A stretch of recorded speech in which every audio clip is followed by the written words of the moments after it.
This is Based in Fact, a true crime podcast.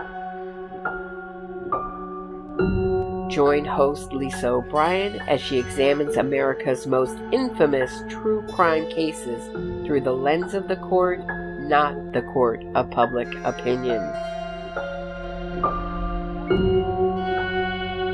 No spin, no theories, no rumors, just facts.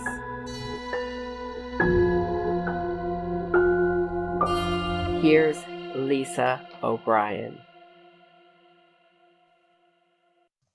In episode 13, Kyle and I are still talking about State of Oklahoma versus Richard Eugene Glossip. Glossip was convicted of arranging the murder of his boss, Barry Van Treese, at the Best Budget Inn in Oklahoma City on January 7th, 1997. In part one, we looked at the case against Glossip, the legal proceedings that included 2 trials, a direct appeal, and state and federal post-conviction claims.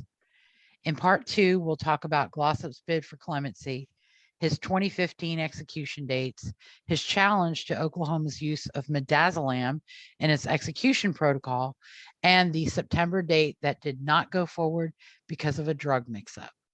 Then we'll talk about the efforts of Colorado attorney Don Knight in the court of public opinion, Glossip's successive state post-conviction claims, and renewed efforts in the court of public opinion by Oklahoma legislators led by Representative Kevin McDougal. And good afternoon, Kyle. How are you doing? I'm doing well, Lisa. Good afternoon. 3 weeks since we were last here. Yeah, I know. And it's only gotten hotter. I'm trying not to melt. I know. And we've got August still. I know. So, yeah, if you can't take the hot weather, don't live in southern United States at all. No, absolutely. So, but we'll survive. So, let's do a quick recap of the information downloaded in part one. And there is, Glossip is one of those cases where there's a lot of information. Yeah, it's amazing. It's insane how much info there is and just all the details. You would have, last night when I finished typing the Reed Smith report notes, the case, today's episode was 50 pages or 54 pages of notes. And I was like, oh no, that's not going to fly. So we're going to break this into 3 pieces and we'll deal with Reed Smith and the 2022 successive claims.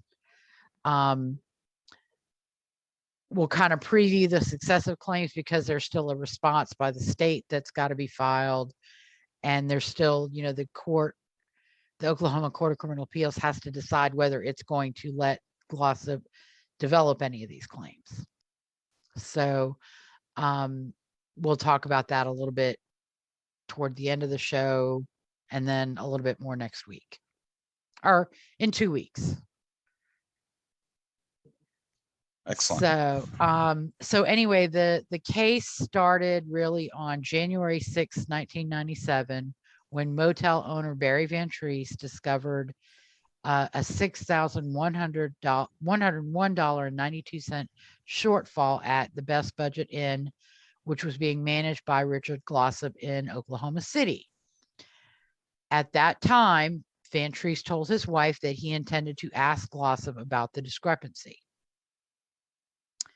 On January 7th, Van Treese was beaten to death in room 102 at the Oklahoma City Motel by the hotel maintenance man, Justin Sneed.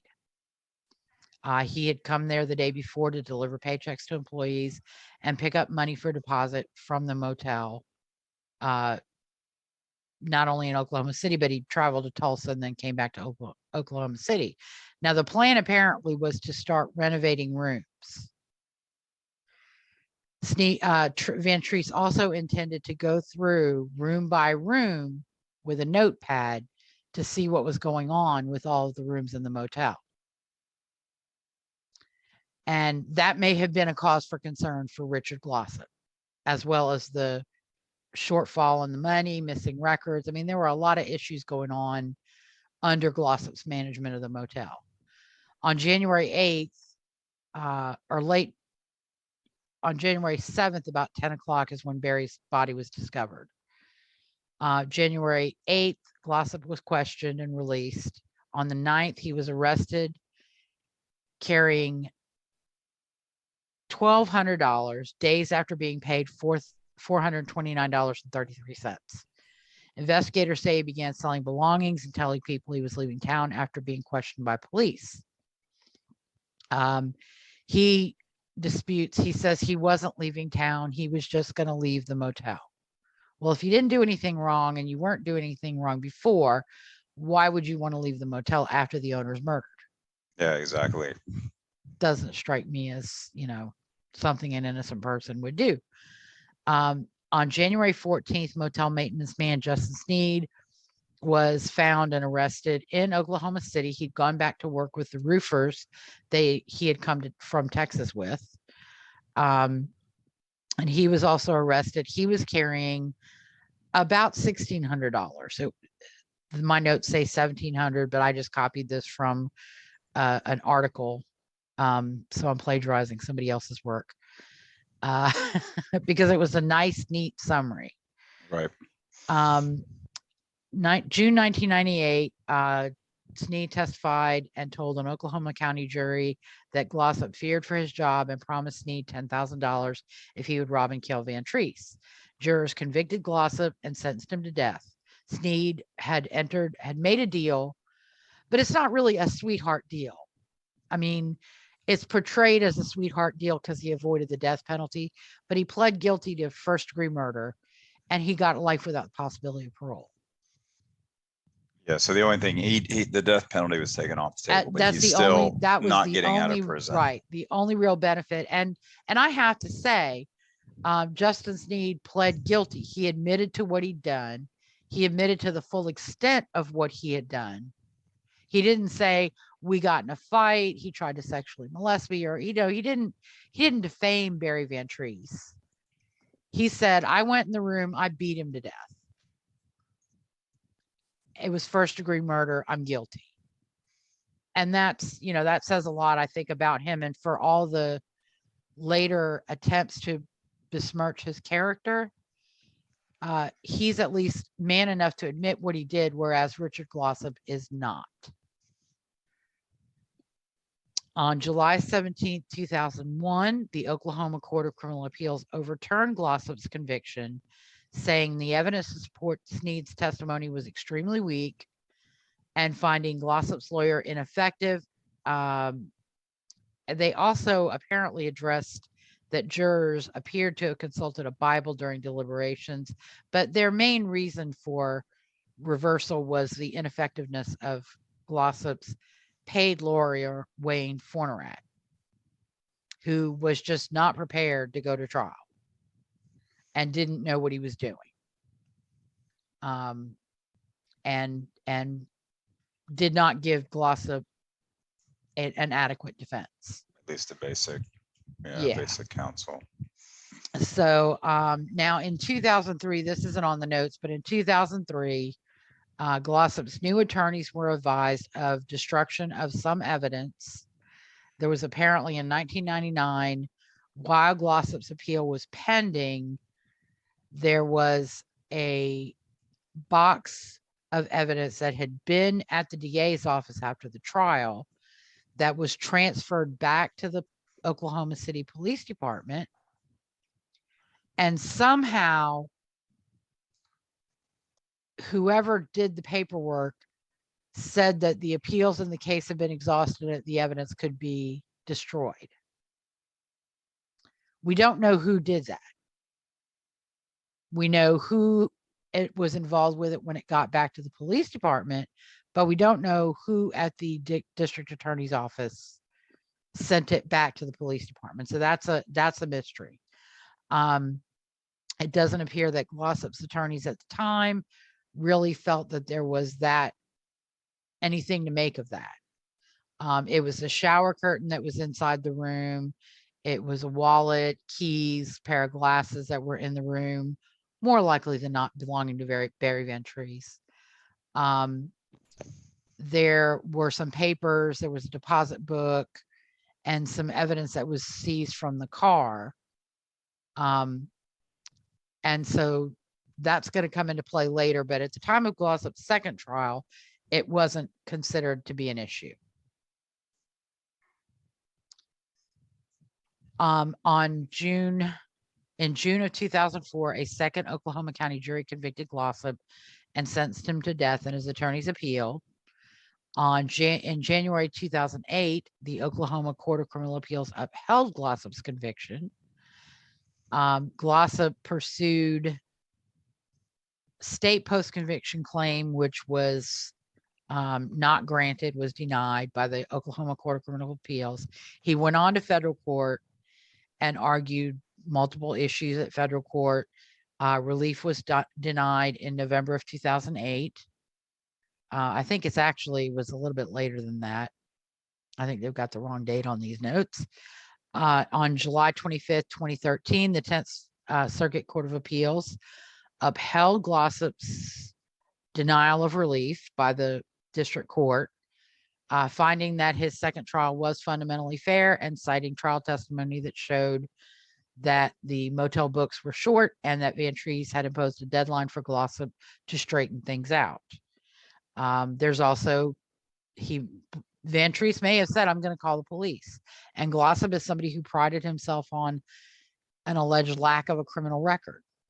So this is yet another potential motive, especially if Glossip feels like he's done a lot, which if you read his January 8th and January 9th statements to police, he believed he had done a lot for the motel and a lot for Barry Van Treese, and he probably would have felt quite insulted that Barry Van Treese was now going to call the police on him over a little bit of money.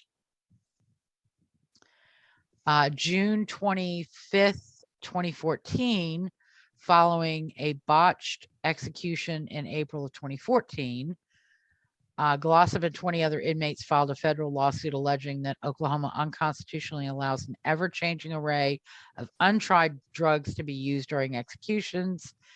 The state argued that an improperly placed intravenous line, not the drug protocol, was the culprit for the problematic execution. This is Clayton Lockett, and I think it's a case that we might want to talk about down the line because there is a question as to whether he actually took actions on the day of his execution that led to problematic placement of a patent line during his execution, which led to, and I know it sounds probably cold, and I'm going to get some negative comments, but an execution is not botched simply because the inmate may or may not have felt some pain or some level of pain. If the inmate dies, then the execution has been carried out. It wasn't carried out as efficiently or effectively, perhaps, but it was by no means botched. Right. Well, I kind of feel the same way. We have this weird idea that, these, people sentenced to death, murderers have to have a perfectly painless execution, that if even if the needle hurts going in, then somehow that's cruel and unusual punishment, which seems a little bit, it's quite a long ways from when they used to be drawn and quartered and hung and everything else. Yeah. All right. So I think we've actually gotten in our recap to where we kind of stopped last time. So I'm gonna cut the recap there. I do, however, want to go over the very basic facts that undeniably prove Richard Glossip's guilt. You can mince words, you can dissect statements, you can talk about who's not credible, you can talk about who's a drug user or a drug addict or a thief, but these are the facts that have nothing to do with anyone but Richard Glossip. And in the absence of a logical, reasonable explanation, they paint the picture of guilt on the part of Richard Glossip, that he was more than just an accessory after the fact, that he was involved in this murder from beginning. And this is what we're gonna talk about. Glossip admitted that he knew at 5:00 a.m. that Sneed had killed Barry Van Treese because Sneed told him that he killed Barry Van Treese. In spite of his claim that he wasn't involved in the murder, Glossip lied to Deanna Wood about Sneed's statements to him and continued lying to other witnesses. Glossip made multiple inconsistent statements to witnesses and actively concealed Barry's murder for approximately 17 hours, giving Justin Sneed time to flee the hotel property after Barry's vehicle was found at the Weoki Credit Union. After Glossip's release from police questioning on the 8th of January, 1997, Glossip began selling property and telling witnesses he was moving on. He claims to this day that he wasn't really leaving the state, but if somebody tells me they're moving on, I think they're at least going to leave the jurisdiction that they're in at the moment. He claims the sale of property was paid for a lawyer, but when he went and met with David McKenzie, he did not pay him. He consulted with him. McKenzie called the police and said he's not going to talk to you. And he left McKenzie's office without giving him a penny of that $1,700 in his pocket. So those facts, he had $1,700. He got paid $400. He spent money while he was out at Walmart and all these other places prior to Barry's car being found. And yet he had $1,700 when he was arrested. And what he testified to at his first trial did not add up to $1,700. About what he spent. About what he spent and what he made selling his belongings. Oh, and, gotcha. You know, one of the things that we see this in a lot of these cases, what's ironic is that with Richard Glossip's the West Memphis 3, the story's constantly changing. There's a new story every time you turn around. Right. And yet sometimes those new stories don't address the facts that are the most damning. And that's, you know, we've seen that in Richard Glossip's case. He's, you know, come up with different explanations for how he got $1,700, including taking $100 advance after Barry's murder. Well, why would you take $100 advance if you've got money saved in a cookie jar that you've been saving since you started working? I mean, if you got money saved in a cookie jar, why would you ever take advances? Right. There's a new story about somebody paying a loan back of $150. But at his trial, he testified to a certain amounts of money he sold belongings for, what he spent, and it didn't add up to $1,700. There was $1,200 that could not be explained. So also, when I talked about his statements to BMO and Cook on January 8th and January 9th, I did miss 3 pages of notes. So I just want to go through a couple of things. One of the big issues was that Glossip told at least 2 people that he saw Barry Van Treese leaving at 7:00 in the morning to go get breakfast and go pick up supplies for construction. And yet when he's confronted with those statements, he says, well, no, I thought I saw Barry. I saw a man with gray hair walk into Sinclair's and thought it was Barry. And then he claimed that he never saw Barry and never saw his car parked out front. He also, another thing Richard Glossip does, which is kind of a typical liar, a typical trait that I've seen in people who lie a lot. He will try to cast aspersions on somebody else who's damaging him. So Right. he's talking about, they're confronting him and he's saying, well, what about Kayla Pursley? Kayla Pursley's told different stories about the guy who came to get the cab in the Sinclair station. And all her times are off. And, then he claims he never told anyone that room 102 was rented to cowboys, even though that's what he told Deanna. That's what he told at 5 o'clock in the morning. That's what he said Sneed told him to Deanna. And interestingly enough, later on, when he said, when he asked Deanna, should I tell the police that I think Justin had something to do with it? She said no, because you're not sure. But he never actually said, Deanna, he confessed. He also went on, he said Wes and Justin were skinheads, that they were drug dealers. He admitted to buying Justin food and paying for Justin's meals. He said he admitted Justin never had any money. He admitted he bought Justin cigarettes all the time. He was angry at Justin for not trusting him enough to confide in him. And he claimed to have caught Billy Hooper renting rooms off the books and taking the money. Even though I think that was another scheme of Glossip's that had been caught by Barry Van Treese.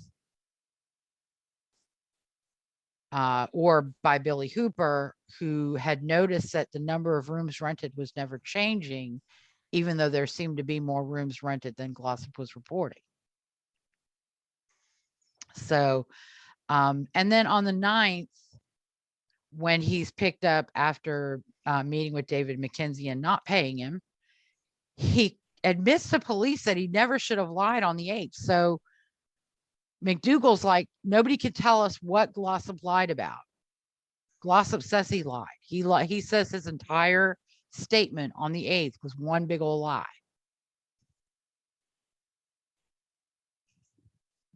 And then Glossip goes on to give more information, which will kind of come into play in our next episode, because Glossip's estimate of the money picked up by Barry Van Treese, or Glossip's statement about the money picked up by Barry Van Treese on January 6th was money receipts for 9 days at $400 to $500 per day, which means Barry would have had about $4,000 to $5,000, which is in line with what Justin said was under the front seat of the car that Glossip told him to get from underneath the front seat of the car.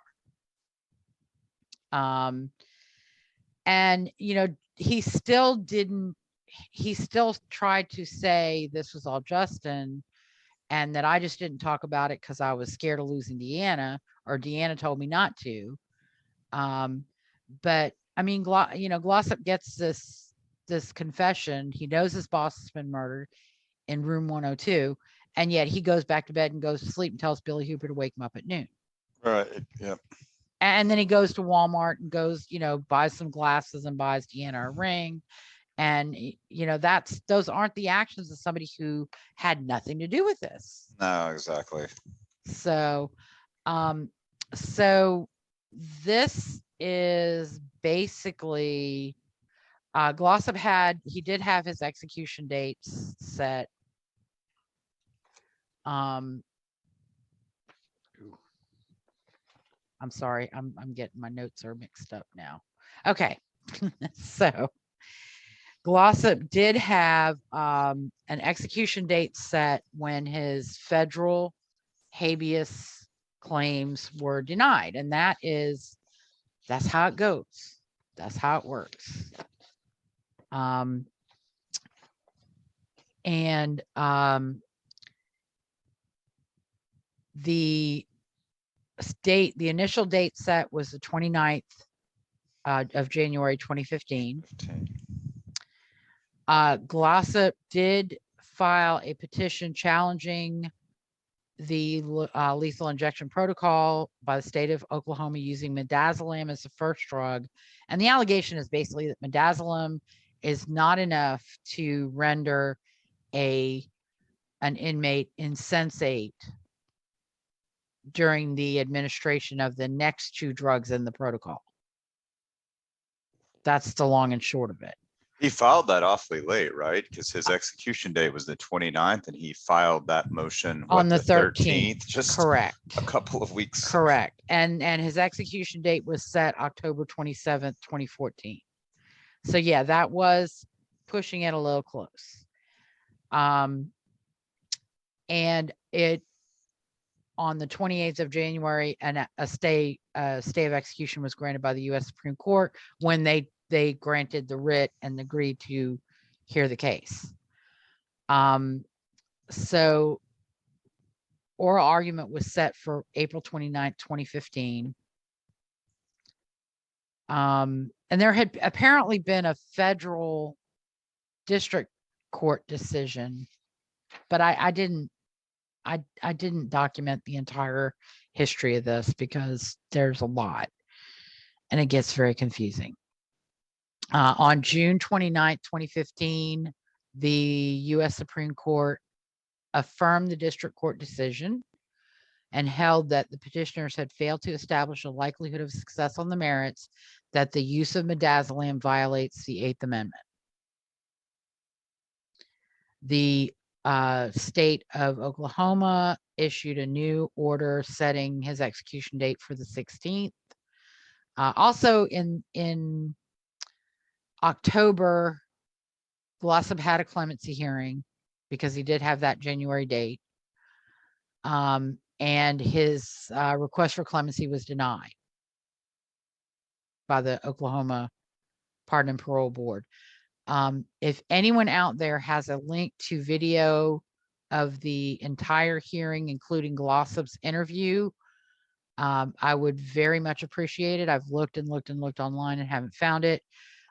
Or if someone just has a link to the video of Glossip's portion where he made his statement and was interviewed, that too, I would appreciate it if you could link me up with that, because I would like to see that. It was on YouTube at one time, but now it's either buried or has been taken down and I haven't been able to find it. But during his portion, a woman by the name of Patricia High apparently asked him 24 cross-exam type questions that put him on the spot, dealing with his post-offense behavior or post-murder behavior. Now, interestingly enough, all of that is documented in the state's clemency petition or opposition to Glossip's petition. So in spite of claims that High had some conflict of interest because she was in that prosecutor's office, there's no evidence she ever was involved in any way, shape, or form in Glossip's prosecutions. We'll talk about that a little bit more next week because the part of the complaints having been made by Glossip over the years have been that, you know, that clemency hearing was so unfair because Patricia High cross-examined him.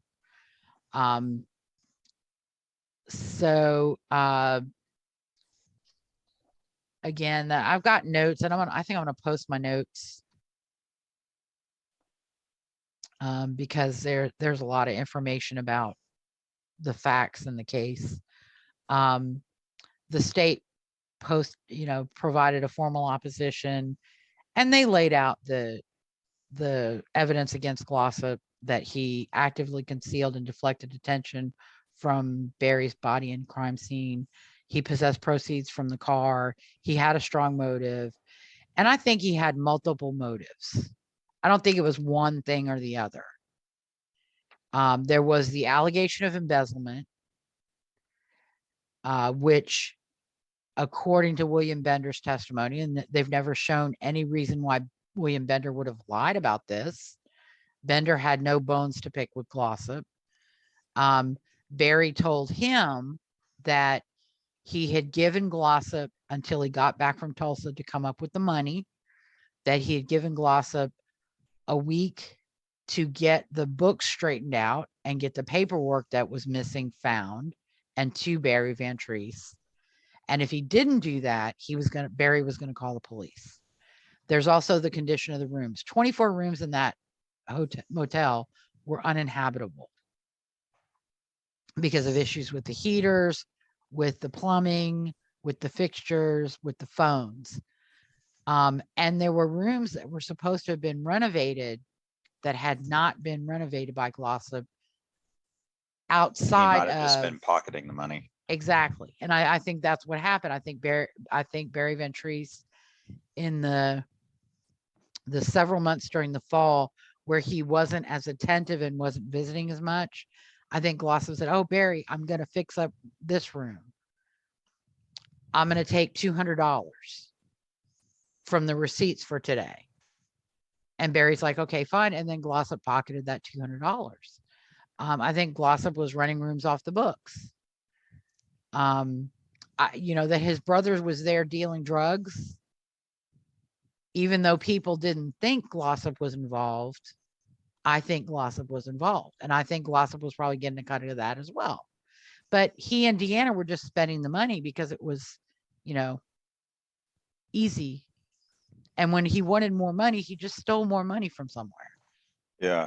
And it was probably that classic case where, as you said, Van Treese had not been very active and probably had been distracted, and Glossip was just doing whatever he wanted and had a pretty good thing going. And then all of a sudden Van Treese has decided to come back and, get back involved in his motel, and Glossip's probably not very happy about that. So the opposition lays out, the evidence connecting Glossip and like I said, Ms. High's questioning of Glossip probably came from that opposition more than her working relationship with Connie Smotherman, or who was one of the prosecutors in Glossip's case. But we'll talk about that a little bit later. Glossip made some interesting statements as well in that January 9th interview. He said, "I lied because when Snead told me, I felt like I was involved in it. I should have done something right then. I didn't want to lose my girlfriend. I didn't want Barry hurt. I didn't want my fingerprints anywhere." Those are all things that a person who's not involved in it would not concern themselves with because they weren't involved in it.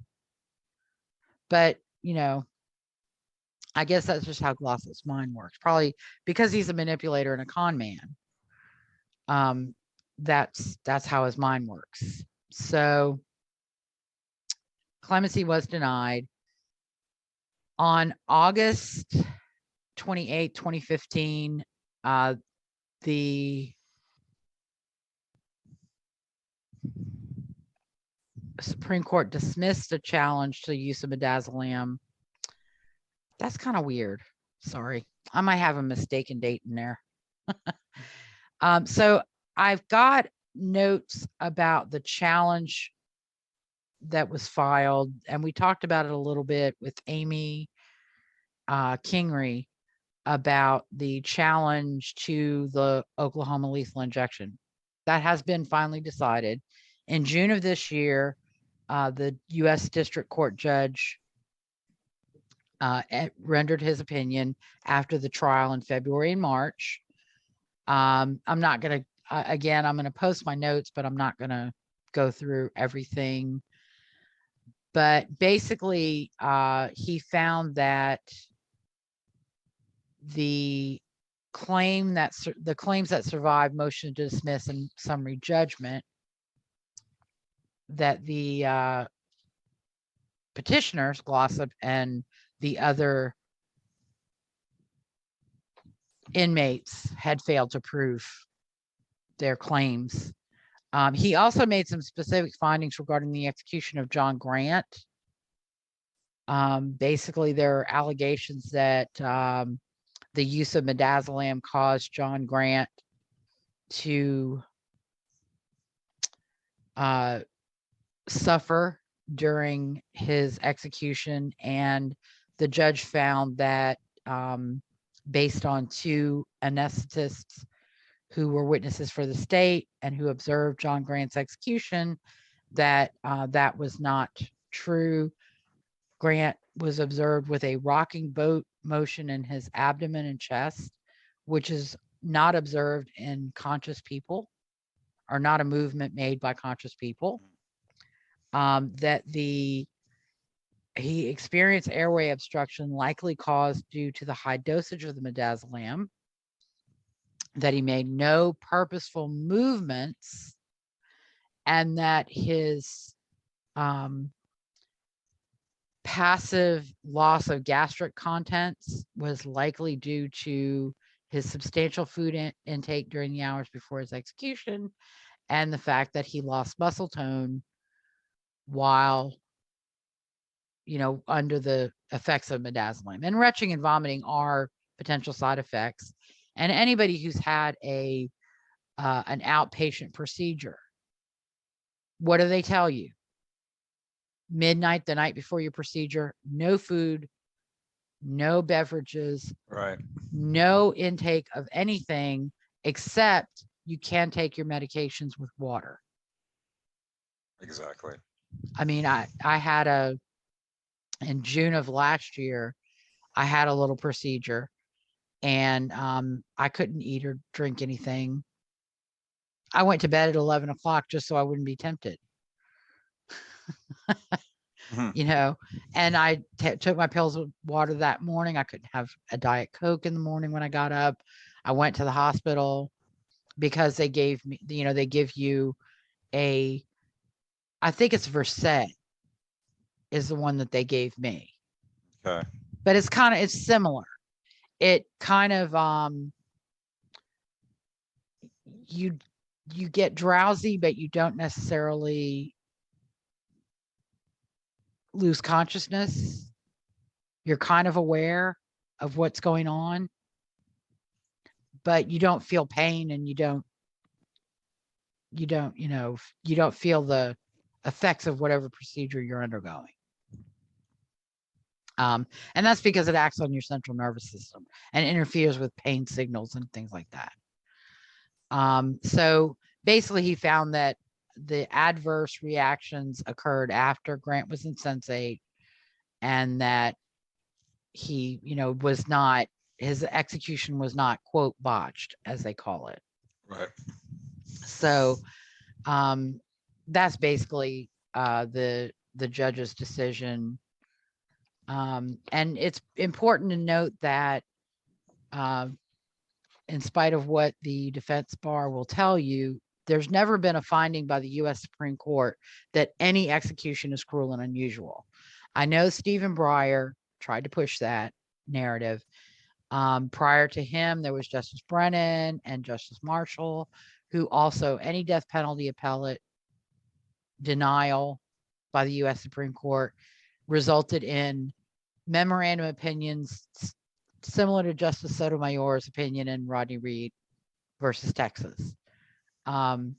Their opinion, which carries absolutely no legal weight whatsoever. And recently, with the execution dates, they're now talking about Justice Breyer's dissent in Glossip versus Gross on the court of public opinion and the media. So that was basically the conclusion. End of it all was the plaintiffs have fallen well short of clearing the bar set by the Supreme Court. Consequently, the Eighth Amendment does not stand in the way of Oklahoma's protocol. So that resulted in new execution dates being set in July of this year. But let's go back to 2015. And the claims of innocence of poor, downtrodden Richard Glossip began in the court of public opinion with a press release on September 11th, 2015. Well, they actually began, I didn't have this on my thing.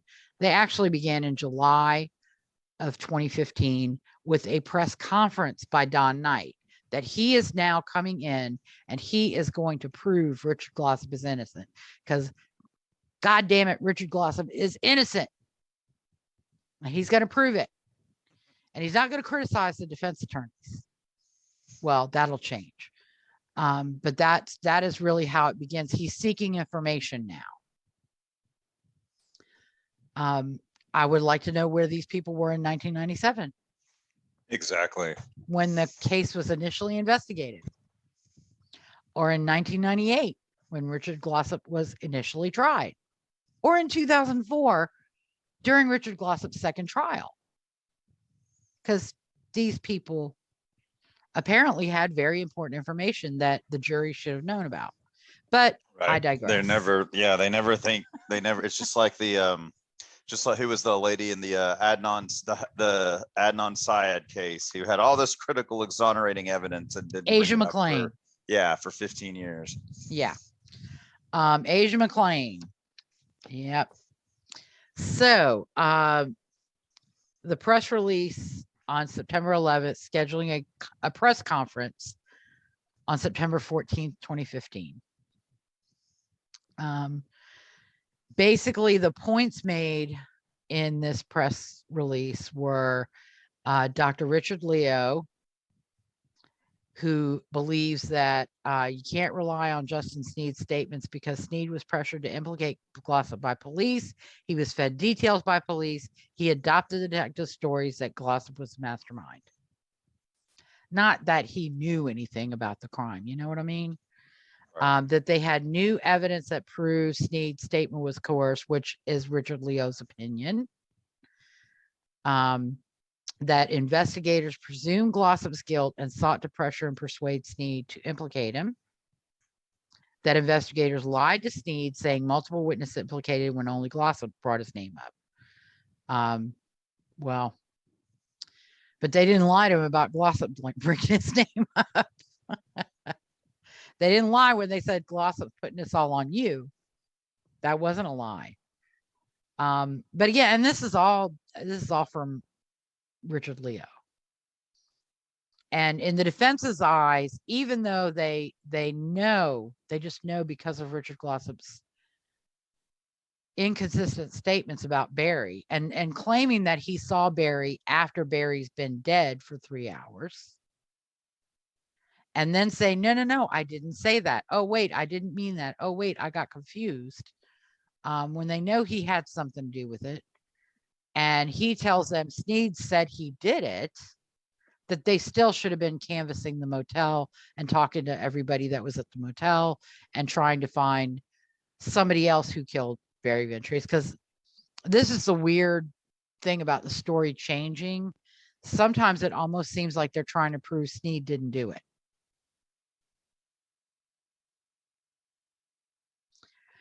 And then they go on and since they, they've tried to say, well, you can't rely on what Sneed said because the cops made him say it.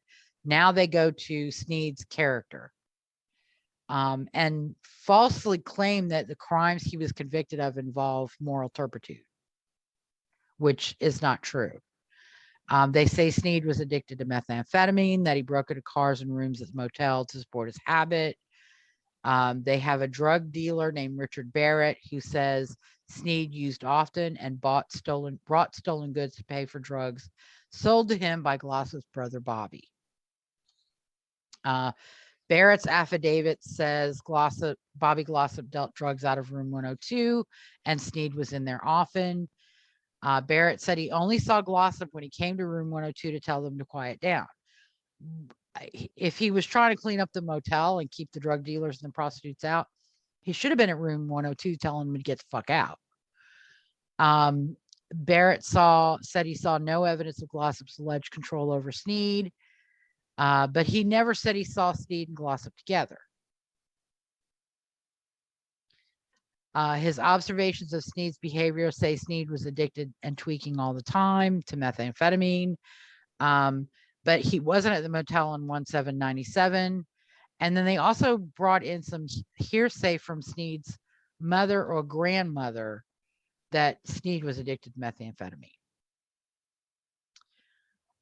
They talk about exonerations in other states which aren't relevant, and they really aren't relevant to Glossip's case, because as a mastermind who didn't actually commit the murder and who consciously did not leave any evidence behind at the crime scene, when he was at the crime scene,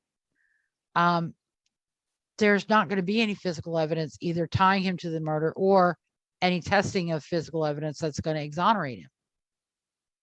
Because there was never ever any evidence that the state said linked him to the murder, at least physically. And none of them are relevant to Glossip's case, because I think most of them were almost like DNA exonerations, which isn't going to happen in Glossip's case. They also criticize the testimony of the medical examiner who rendered an opinion about Barry Van Treese's time of death and cause of death.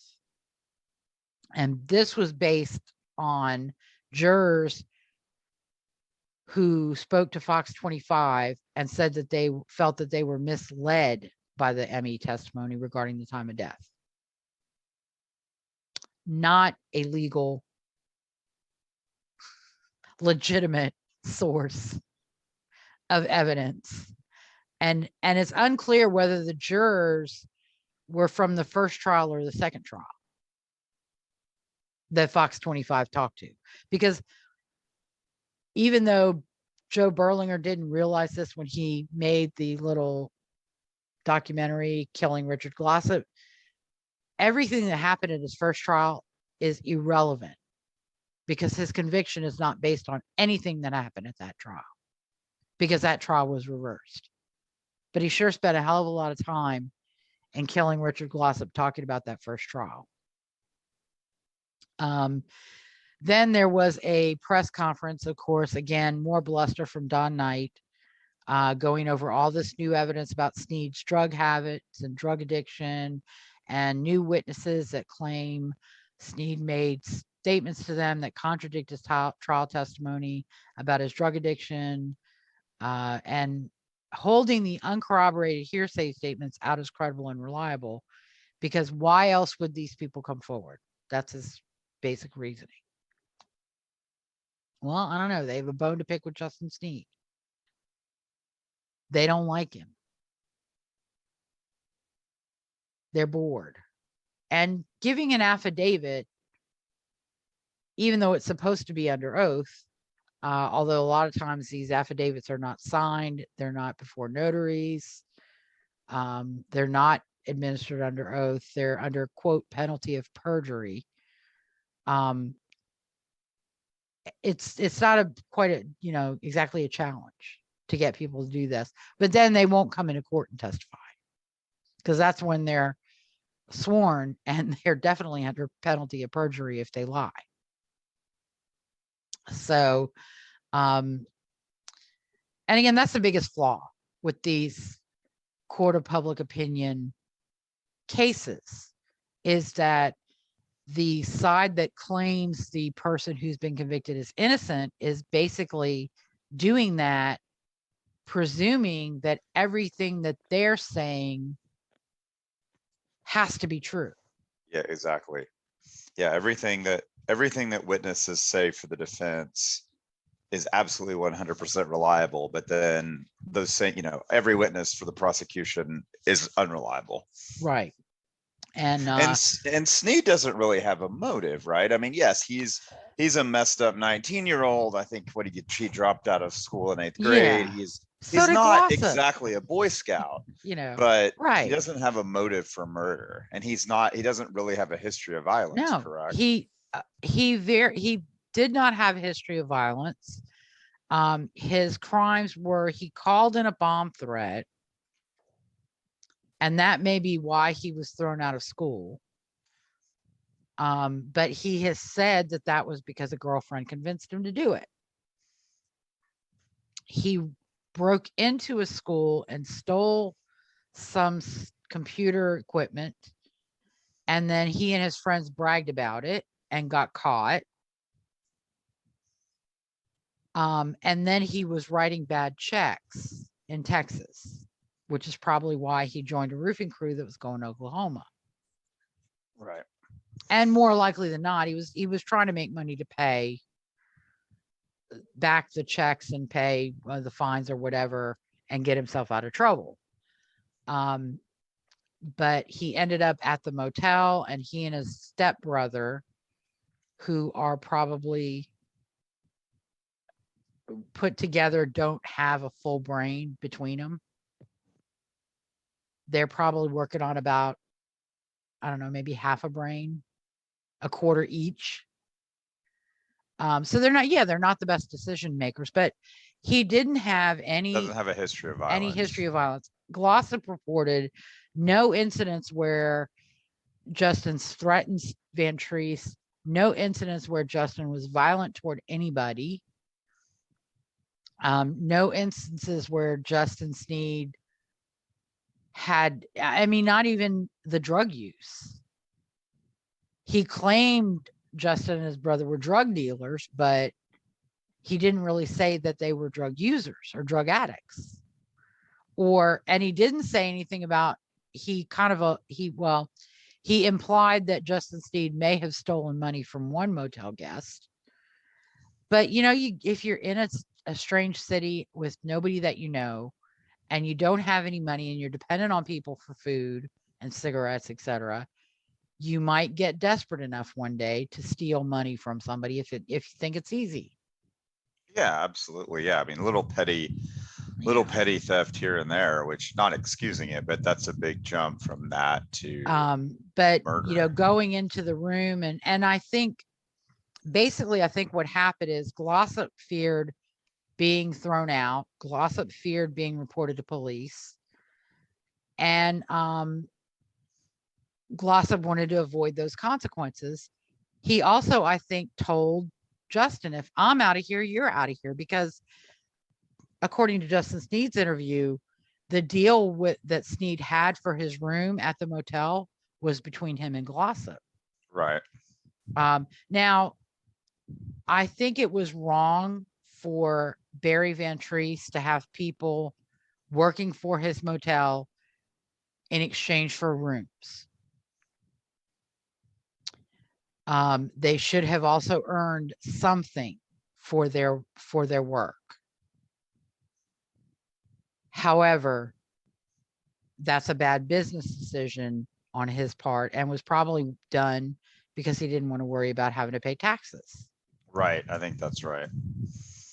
Yeah. So he was running a kind of a dirtbag motel, and probably,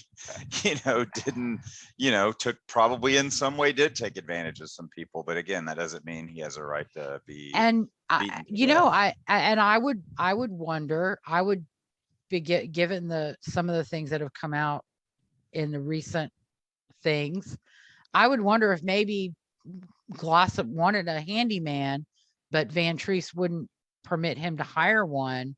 So this was his idea. Comp him the room and tell Van Treese, we're only comping him the room. You don't have to deal with taxes and payroll and all that. And Van Treese is like, okay, it's one room out of my pocket, but it's not taxes and payroll and having to do all the accounting work and paperwork. So, maybe that was Glossip's way of having a maintenance guy. Exactly. Since Van Treese wouldn't let him hire somebody. But David Prater, the Oklahoma County DA at the time, was the other thing with Don Knight. He doesn't have a lot of brains, but he's got some massive fucking balls. Because he holds this press conference in the state capitol, in the rotunda, And the funny thing is that nobody had any respect for it, because you hear doors slamming, you hear bells going off. I mean, it's not a really well put together professional press conference. Right. It's like, I'm doing this for the most attention I can get. So somebody, a reporter, intrepid reporter, finds David Prater in the, in the rotunda, observing this shit show, and goes up to him and says, "What do you think?" And David Prater, never one to mince words, you got to admire his bluntness, says it's a bullshit PR campaign. And he actually seemed quite perturbed about the whole thing. Well, they go back to Knight, of course, and they say, well, he says it's just a bullshit PR campaign. And Knight, because like I said, no brains, but big balls. He says, if it was a PR campaign, why would I bring affidavits? Because you're releasing them to the press and you're telling your story in the press, and you're hoping the press will distribute your story so that only your They ate side it gets all up. told. Yep. And then everybody believes Richard Glossip is innocent. Gee, you didn't figure that one out, huh? So after this show, they do get around to actually filing a legal document with the Oklahoma Court of Criminal Appeals on September 15th, 2015. Now, oddly enough, while a lot of the claims mentioned at the press conference do make it into the successive writ application, some of them don't. And that tells you the ones that don't are the ones that they don't really have that much confidence in, but they make good sound bites. So Mark Henriksen and Kathleen Lord are the ones who actually filed the application. Don Knight did not seek admission in Oklahoma or sign any of the pleadings. I think he later sought admission and was granted admission. But at the time of filing, he wasn't even, his fingerprints are not even on this document. So their claims alleged are an 8th Amendment violation. In other words, it's wrong to execute Glossip just on the word of Justice Sneed, even though that's never been the basis for Glossip's execution. Ineffective assistance of counsel, sufficiency of the evidence, and ineffective assistance of counsel regarding the ME's testimony about time of death, misleading the jury.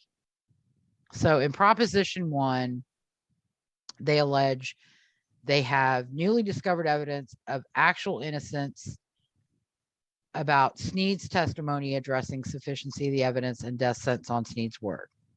They also claim to have new evidence that Sneed's interrogation was coercive, that Sneed bragged about lying to implicate Glossip, and that Sneed was a drug addict and thief. The witnesses that they cite in this writ are a guy by the name of Michael Scott, who was at Joseph Harp with Sneed in 2006. He claims Sneed bragged about setting Glossip up, and that Sneed seemed happy and proud of himself for doing it. A woman by the name of, or someone named Orion Justine Sneed sent a letter to the parole board.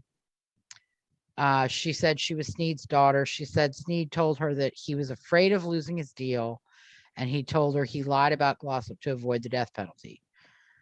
Sneed's mother says he wrote to her and implied that powerful, important people were involved, like police officers, Richard Allen Barrett, who was a partner of Bobby Glossip's, who claimed Sneed was Sneed's drug dealer, and said he observed Glossip with Bobby, Sneed with Bobby, who dealt out of room 102, and paid for his drugs with stolen goods.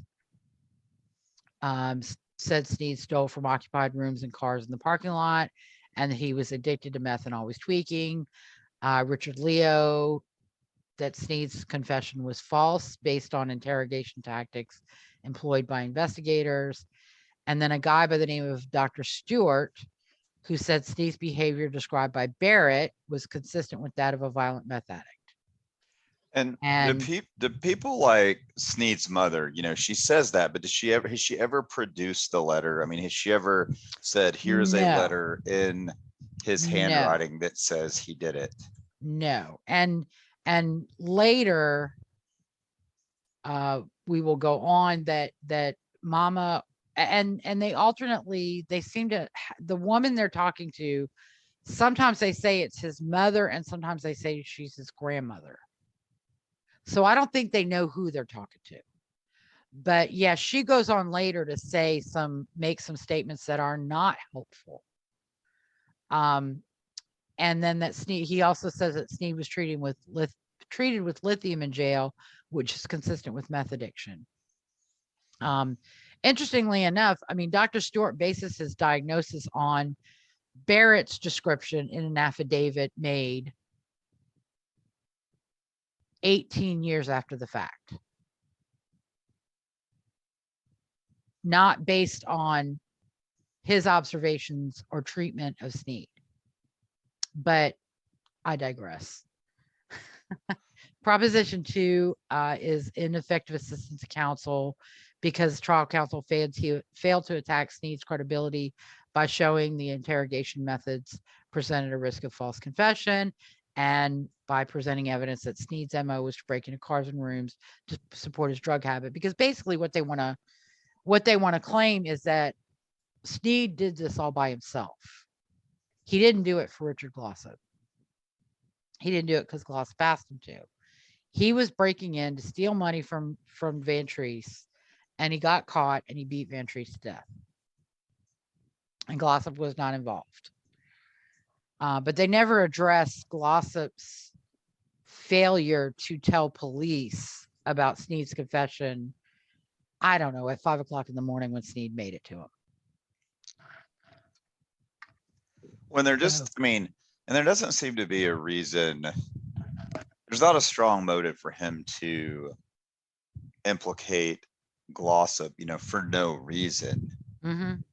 And similarly, there's really no reason, you do hear a lot of these times, well, the cops want to, just solve the case. They want to frame somebody, but they already had a suspect. So Right, there's exactly. not a real strong reason for them to want to go say, yeah, let's throw this Richard Glossip under the bus. I mean, it's not really helping them solve their case or close the case. So yeah.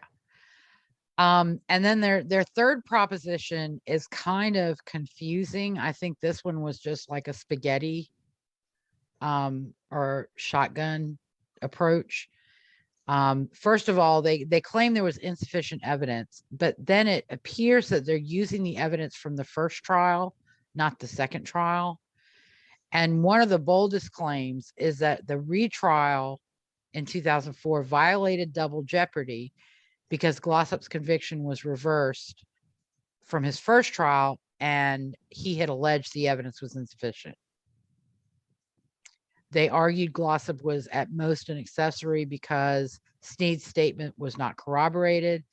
They argued that if Glossip was really a thief, he could have fled with the $3,600 in receipts, which is one of the most ridiculous arguments I've ever heard about this case.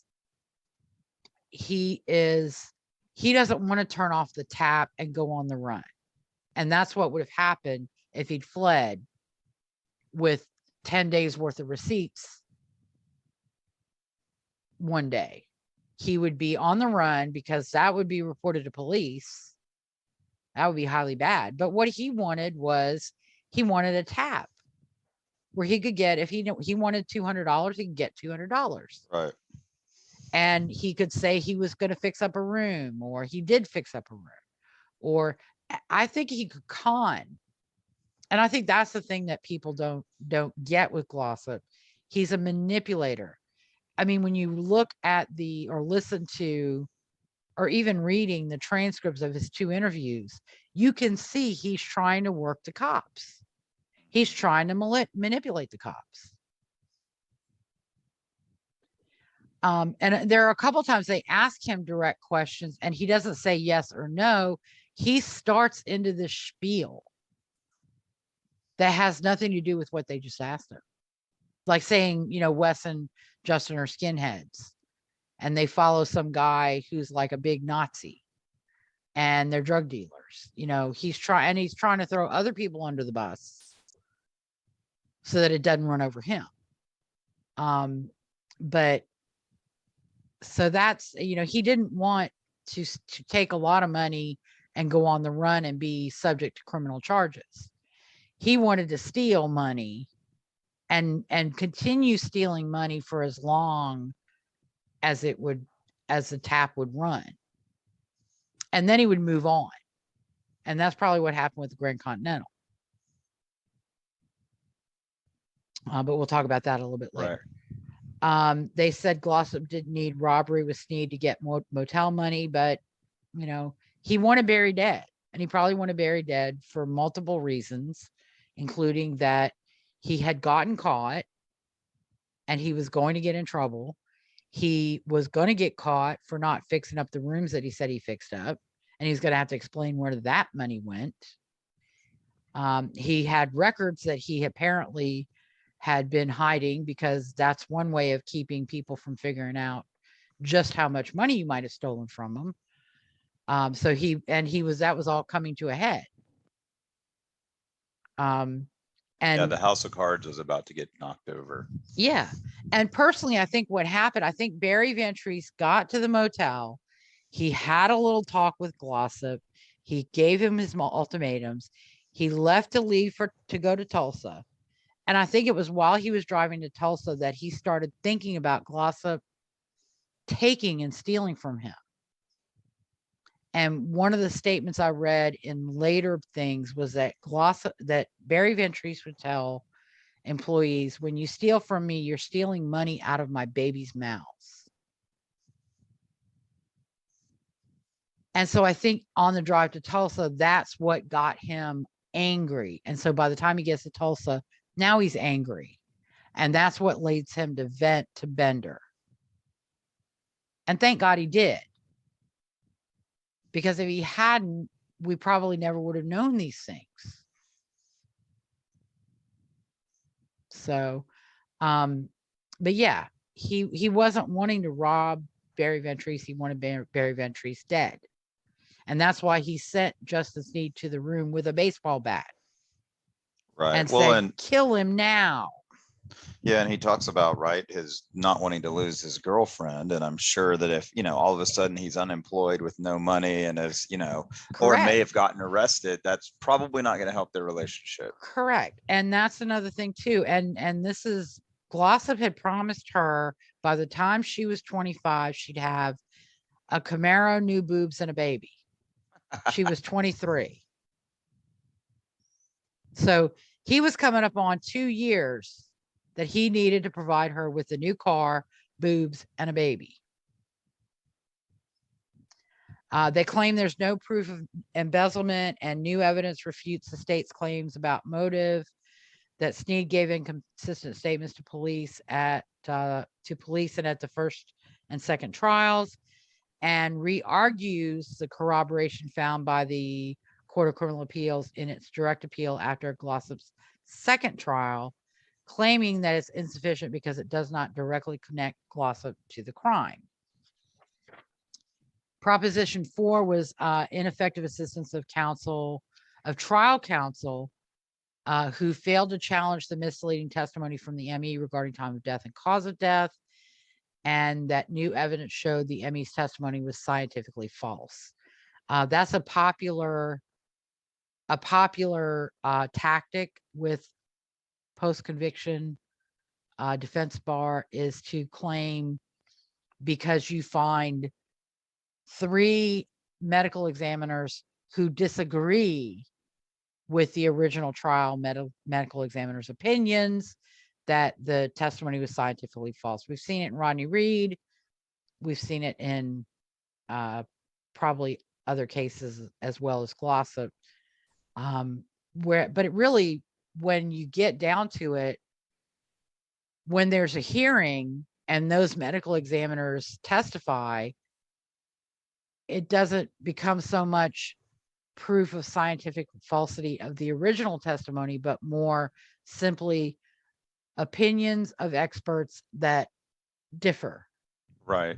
And that Well, and happens that's what, all the time. yeah, well, and that's what's frustrating, right? As a layperson, is you do see, you can have 5 experts that can give you 6 different opinions on something that you would think ought not to be that seems like the same MEs could get the same answer, but like you said, in all these cases, they could always find some ME to give them the answer that they want. Right. And well, and what happens, like with what usually happens in the post-conviction realm is the MEs take a single factor or 2 factors and they focus on those 2 factors and they ignore everything else. Right. And we saw it in Rodney Reed with doctors, was it Davis and Baker, who ignored, Baker ignored the way Stacy was dressed when her body was found, which indicated she was on her way to work, not that she was in her apartment at 9:00 the night before. Right. And we also saw Bodden, Spitz, Riddick, all these MEs had a different time frame of their new time of death. So even they did not, the same factors, they didn't agree. And a lot of times you'll see that the post-conviction attorneys will say they can pinpoint an exact time, or they'll misrepresent the trial testimony as pinpointing an exact time, when in reality, the trial testimony was, I can't pinpoint an exact time, but this is my range. And I think that's what was done. That's what Knight is doing here. He's claiming Choi gave an exact time of death, and yet she didn't. And he's also claiming that her cause of death, they disagreed with her cause of death, which I think was blood loss, because he had internal bleeding in the head, and I think he had some external blood loss as well. But that's it's a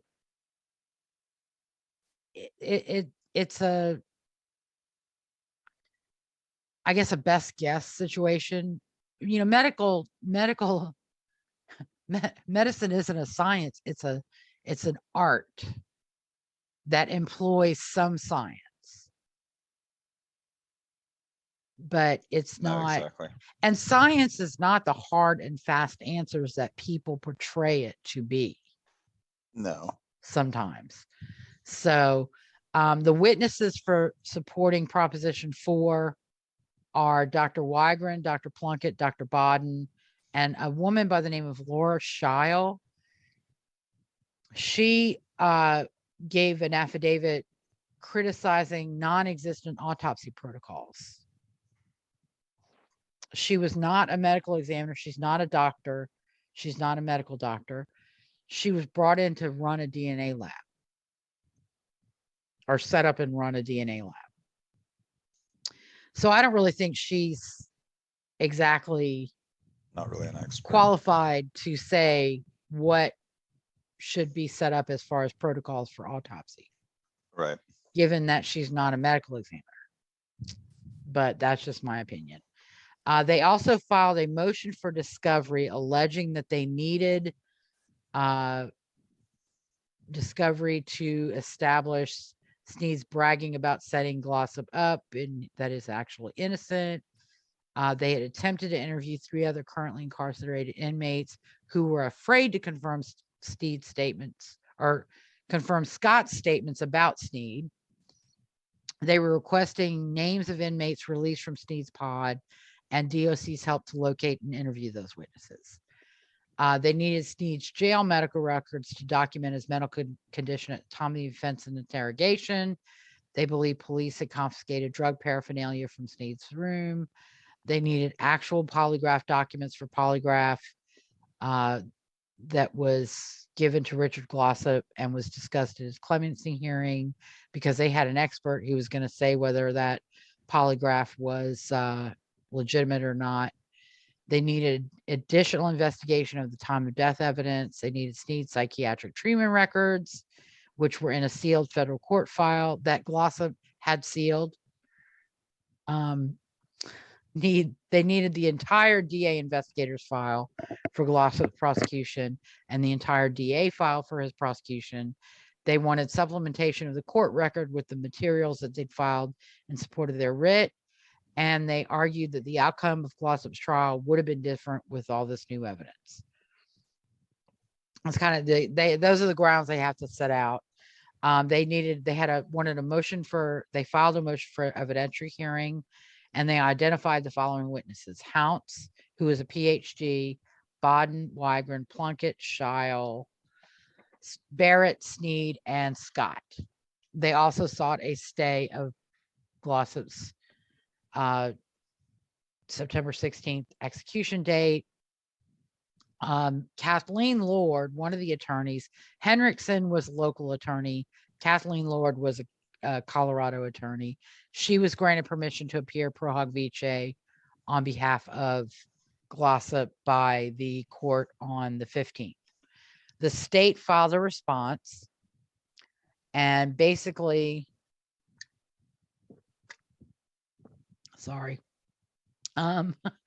they disagreed with the claim that Glossip was innocent. They argued he admitted on January 9th, 1997, that he concealed the murder.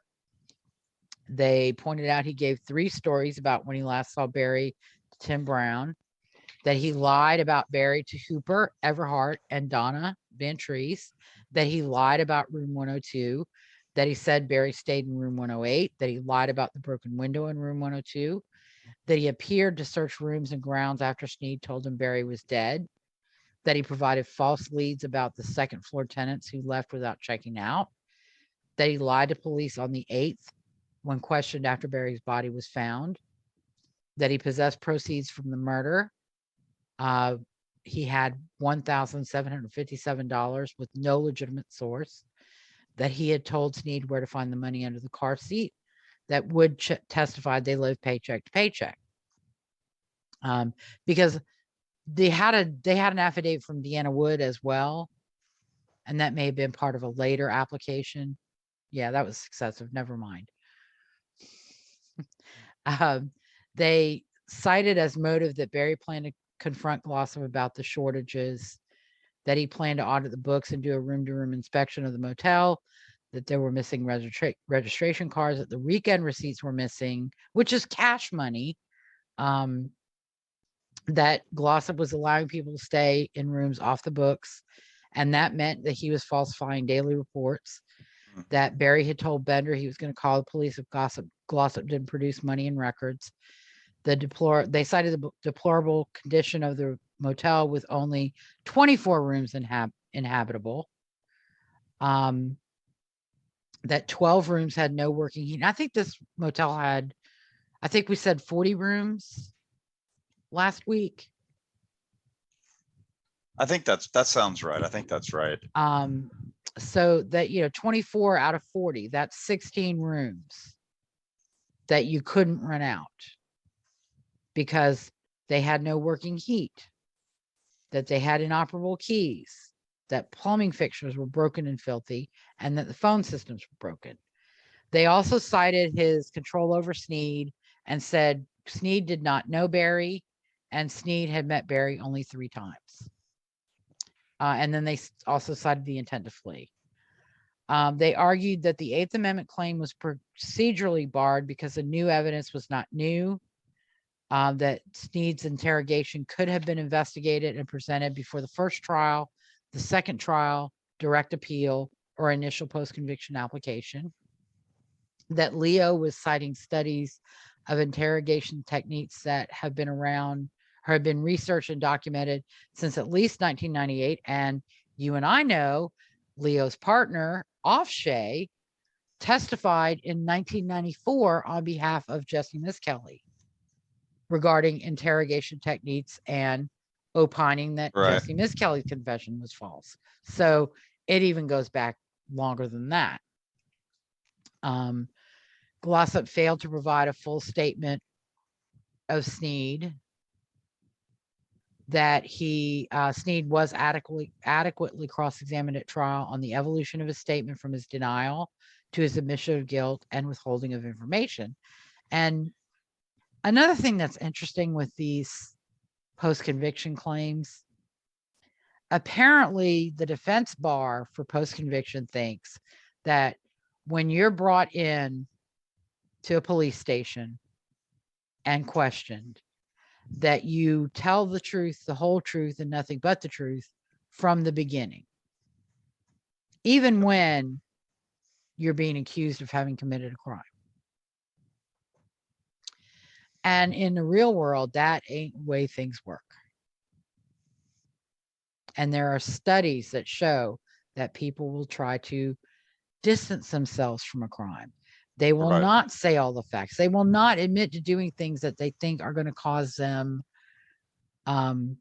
difficulties. For example, someone who kills a child will not admit to sexually abusing that child, even if they do eventually admit to killing him or her.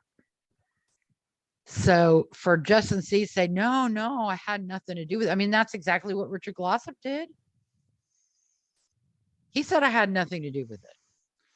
Yeah, well, you're right. Like, there's been so many of these where you've seen in history a lot of these types where, like, exactly as you said, they will start out thinking, okay, I'm going to go in and I'm going to tell 10%. That'll check the box. They'll buy it, and then I'm no longer a suspect as long as I tell them something. Yeah.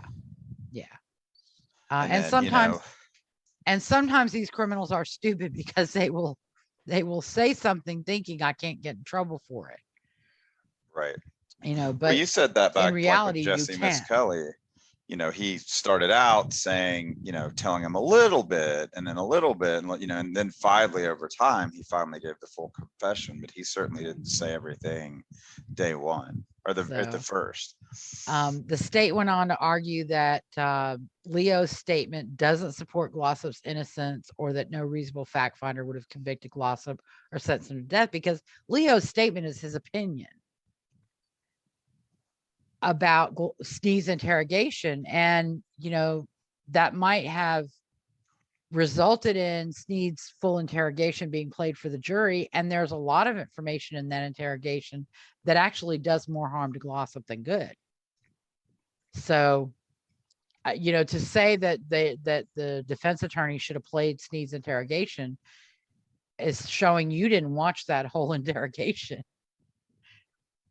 because there's a lot of information there. It's better just to go with his testimony and what he's asked and answered than to show that whole interrogation. Because I was watching part 2. Right. And he's talking about how Glossip told him to move the car and where to find the money. And then he thought he was going to get all the money, but Glossip said, no, I want half. So they pointed out the flaws with Scott's affidavit, including that it was undated and unsworn. Scott admits to learning about Glossip's case on the Dr. Phil show. They again point out that the statement wasn't notarized because the notary was not present when he signed, which if you're going to have somebody sign an affidavit, you have a notary present. And if that means bringing that notary to the prison, well, then that's what you do. That Scott says it was common knowledge that Sneed sold Glossip up the river in 2006. The evidence was discoverable in 2006, that it relied on inadmissible hearsay that is inherently suspect when offered so close to an execution date. That's basically our Oklahoma court opinions have ruled it thus. And then a footnote in their brief that said Snead denied recanting his trial testimony and notes that Glossip's advocates had visited Snead at around the time this affidavit was being put together. They also cite Barrett's information could have been discovered prior to the first trial, second trial, direct appeal, or initial post-conviction application. That Barrett was listed as a potential witness prior to the first trial and was incorporated in a witness list prior to the second trial. That Barrett's affidavit discusses unlawful actions of Bobby, Glossip, and Snead. That Barrett claims Snead injected drugs, but Snead testified at trial that he snorted them. Snead's drug use was known at trial. They also pointed out Barrett's inconsistency, that he doesn't describe a time when Glossip and Snead were together, yet he says Glossip had no control over Snead, and points out that he couldn't know whether Glossip controlled Snead or not if he never saw them together. They also cited flaws in Stewart's opinion, including that records document that Snead was not prescribed lithium until March of 1997 after having a tooth pulled, and again offered only speculation about Snead's drug use because that was all based on Barrett's affidavit. And Barrett could have been talking about somebody that wasn't even Justin Snead, because he didn't give his statement until like 2014 or 2015. Then they made a lot of legal arguments about the ineffective assistance in claim 2 or proposition 2. Basically, it was procedurally barred because the facts were available at the time of the prior post-conviction application. That the also the allegations about Snead's credibility were an attempt to re-argue prior claims, that the claim was barred by res judicata, and that proposition 4 was also not new evidence because it was evidence offered to impeach or discredit an expert testimony at trial. They argued the double jeopardy claim, which was basically also procedurally barred because it wasn't raised. It hadn't been properly raised in this petition. It was waived because it wasn't raised in the first post-conviction application. It was foreclosed by statute, and it failed on the merits because there was no newly discovered evidence in support, attacked reliability of evidence at the first trial, cited no authority, and made no meaningful argument in support. Just kind of was like a lot of conclusory allegations. That Glossip's custody was a result of his second trial, not his first trial. That res judicata barred the issue because it was raised on direct appeal. And that the first conviction was reversed based on ineffective assistance of counsel, and the claims regarding sufficiency of the evidence were not addressed in light of the reversal on ineffective assistance. Also, that Glossip took no action via writ of prohibition prior to the second trial or on direct appeal when the merits of his sufficiency claims were not addressed on that first direct appeal. So also that his conviction was not ultimately reversed as a result of insufficiency of the evidence, so it doesn't apply. They also said it was unreasonable delay because the claim could have been brought more than 10 years ago. They also argued that the discovery and evidentiary hearing requests were a fishing expedition, and that they sought documents that Glossip had, including Snead's evaluation and his polygraph testimony, the testimony about polygraph from April of 1997, that the allegations were meritless, and that they were trying to retry the case on collateral review. A supplemental application was filed. It continued because they continued to receive new evidence. They had another guy in jail with Snead during the summer of 1997 to October 1997, who claimed Snead never mentioned Glossip, was addicted to meth, used meth in jail with Snead. They also had obtained Baden and a second Dr. Treese affidavits who disagreed with Dr. Choi and agreed with Dr. Wygron, and they had a report from Mr. Hounce on Glossop's polygraph. Then again, in a demonstration of lack of brains but big balls, Don Knight filed a reply to the state's response. They said that Glossop's execution was based on the lying words of a confessed murderer. That's usually what happens when, and in murder for hire, that's what you're going to have. The majority of your evidence is going to come from the person who committed the murder, because the person who arranged the murder didn't have the balls to commit it themselves. So they didn't leave behind evidence. And there's not going to be a lot of documentary proof unless they pass notes to one another about the murder. Now, like, Charles Thompson in Texas, he was caught on a murder for hire because he drew a map to the supposed hitman to help him find the victim. And I think it was on documents that had his name on them. So he couldn't say they weren't his. But, you're very rarely in a murder for hire case going to have hard, physical, tangible evidence against the person who arranged the murder. They also claim to have new witnesses. Lombardi, Joseph Tapley, Michael Bodden, Shaka Treese. Again, they're bringing these people up in the reply. And this is the thing that shows the big balls, the lack of brains. Much of the evidence relied on by the state in its response is inadmissible under the rules of evidence, unreliable, and contradicted by Glossop's newly discovered evidence. Hearsay from Justin Sneed, from people in prison with him. You think that's admissible? They're really fighting the court of public opinion, right? Exactly. Yeah. They also complained that the DA had refused to cooperate with Glossop's expert, Dr. Peter Speth, who wanted to obtain slides and photos from the ME's office.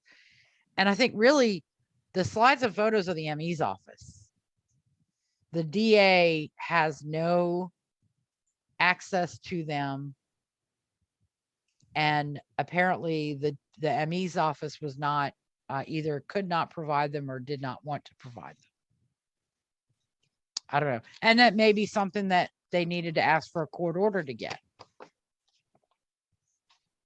So again, but it makes it look like something they need is not being provided by the DA, even though the DA has no charge over that evidence. Right. Or control over the evidence.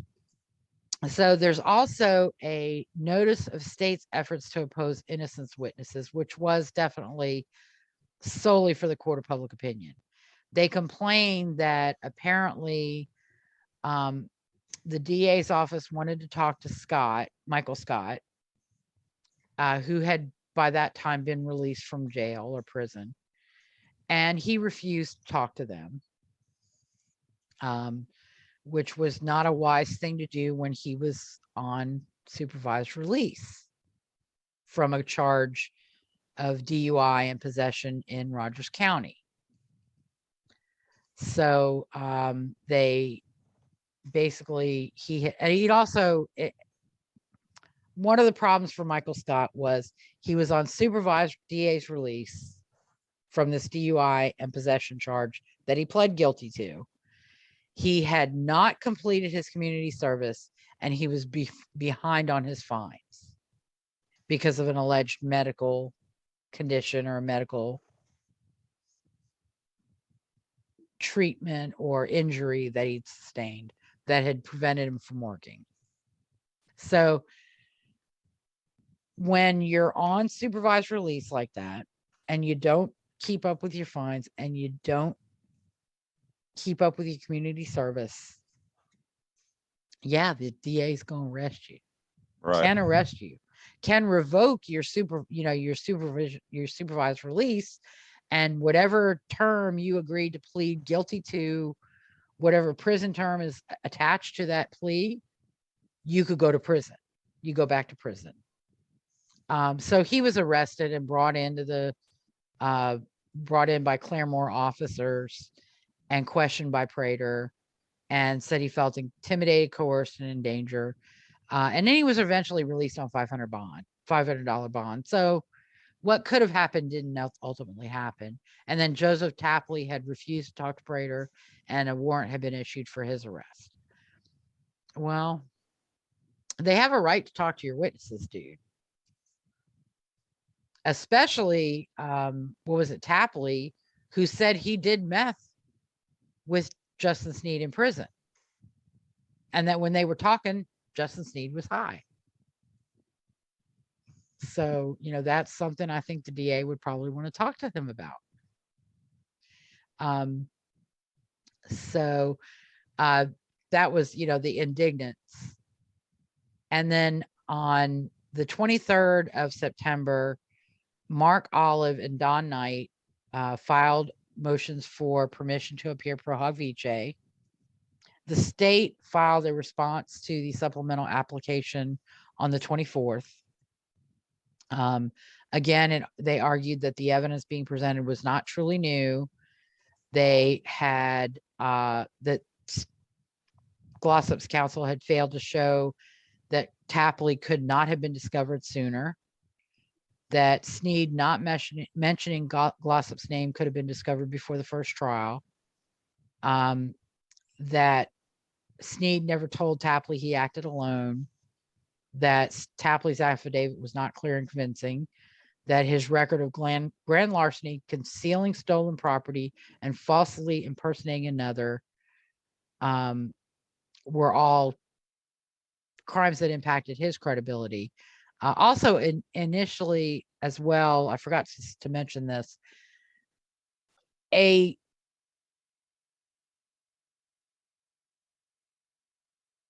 media source was able to get get records from ODC, which Glossip's attorney claims are confidential, but which are not necessarily confidential. Was able to get ODC records of Scott and basically posted an article on the 19th of September that questioned Scott's credibility. And they complained about that, complaining that the DA had fed the article, and the journalist in question refused to reveal his source. So they got a chance to allege a big conspiracy. They also claimed that Glossip presented false statements in the application regarding Bobby Glossip's gun. I think Barrett described it as silver, and it was actually black. And Hounts filed his report 74 days after receipt. Even if it had been filed with the initial application, it was 69 days after receipt. So that was, you have 60 days to present new evidence after you receive it.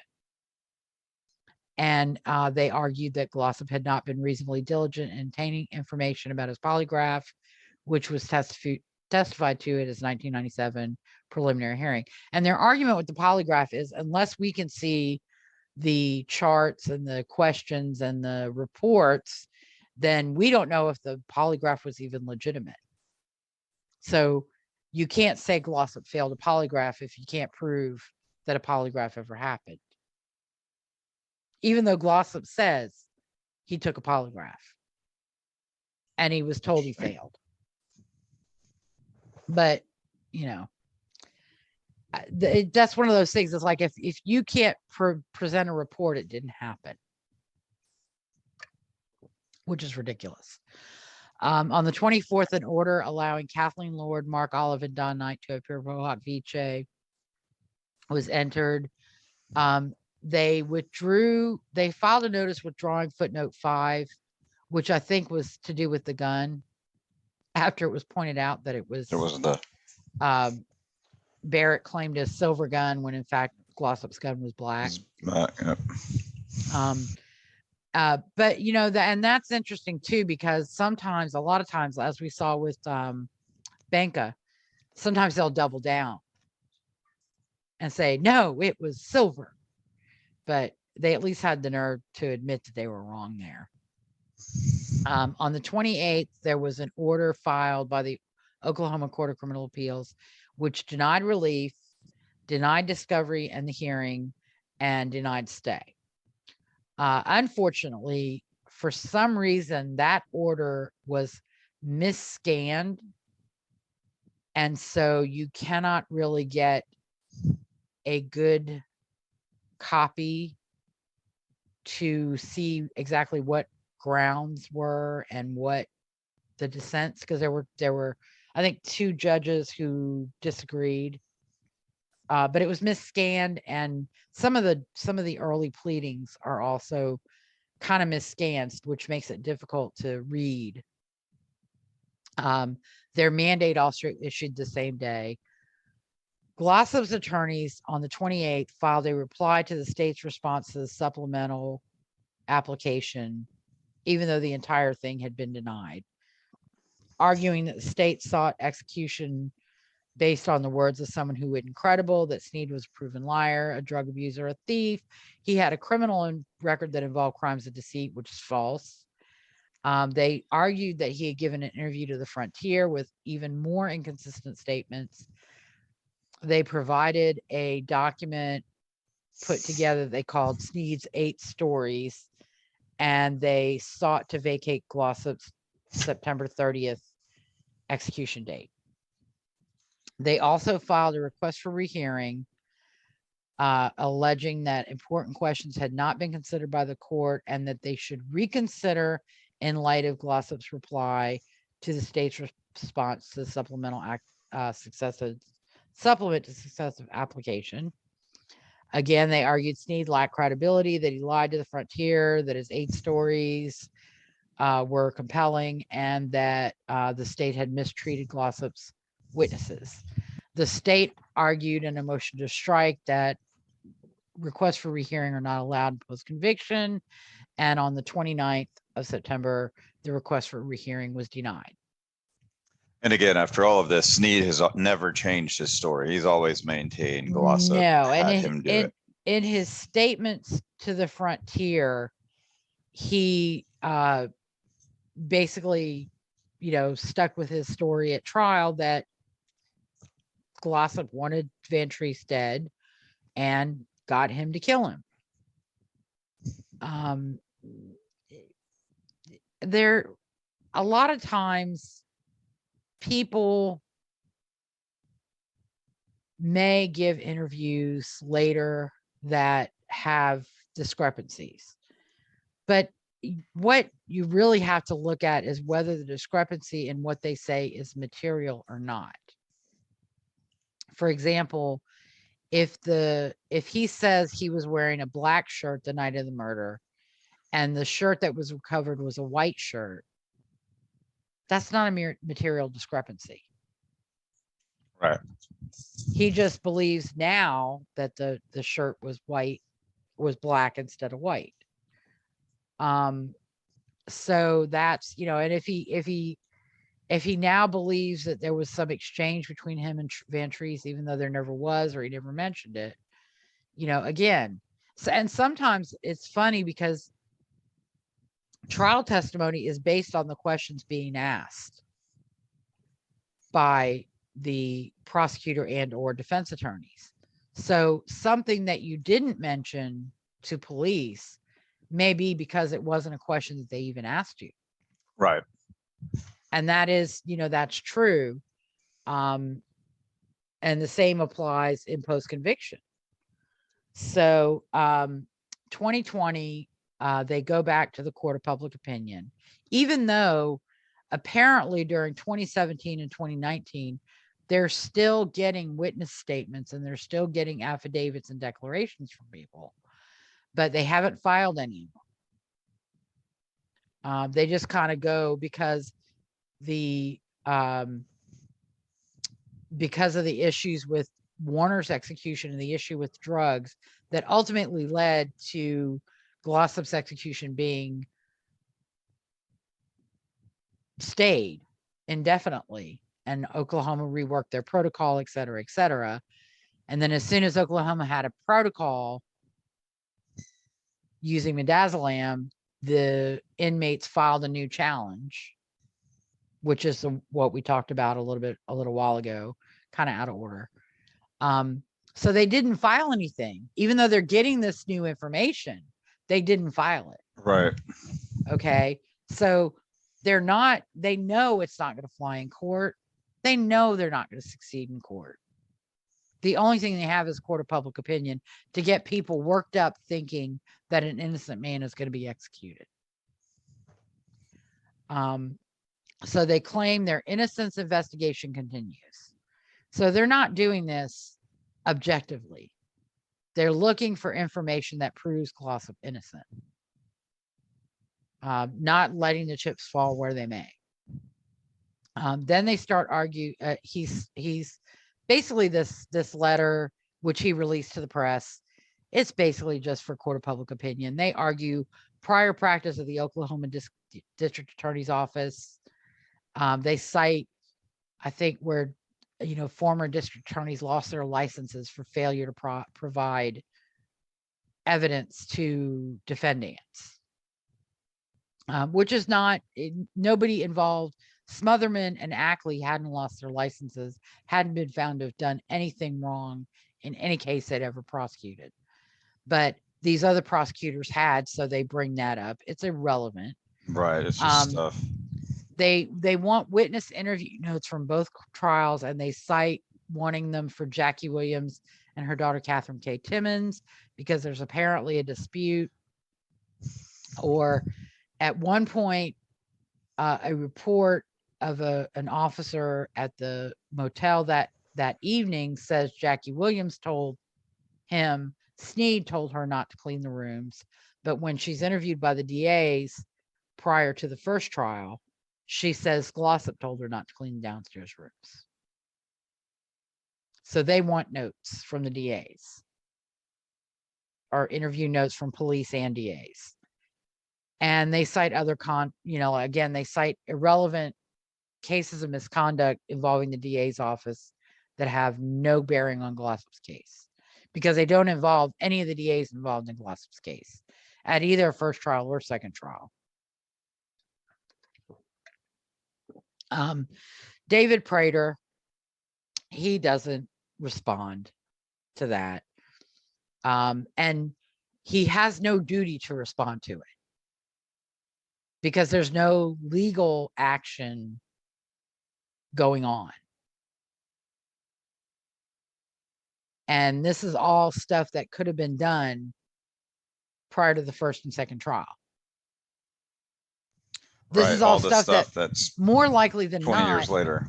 Yeah, this is stuff that more likely than not is in somebody's file. And if Don Knight did not get the files from the prior attorneys, and Mark Hendrickson, he did Glossip's federal habeas. He should have a complete file. And if he won't give it to you, go online, because the complete file is uploaded. Because I've downloaded big parts of that file. Right.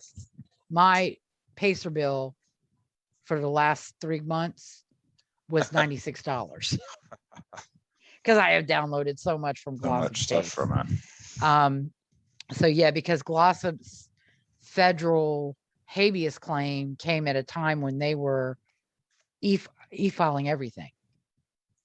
So he, on January 8th, 2021, Knight writes another letter to David Prater, and the letter, which he's releasing to the public, implies that Prater has some duty to respond and provide this information to Don Knight when he asked for it. And between you and me, let's hope to God Bob Ruff doesn't get involved in this case. I was just thinking that. I was like, that sounds like Bob Ruff. Because between Bob Ruff and Don Knight, right, it's going to be a mess. So again, he informs Prater of a continuing investigation. But if you're investigating, why do you need Prater to provide you with stuff? I mean, you're investigating. Exactly. You don't need to get it from the DA's office. Get it yourself. He cites a a February 29, 2016 letter that he wrote requesting documents and evidence, which got no response. He complains about the October 8th letter getting no response.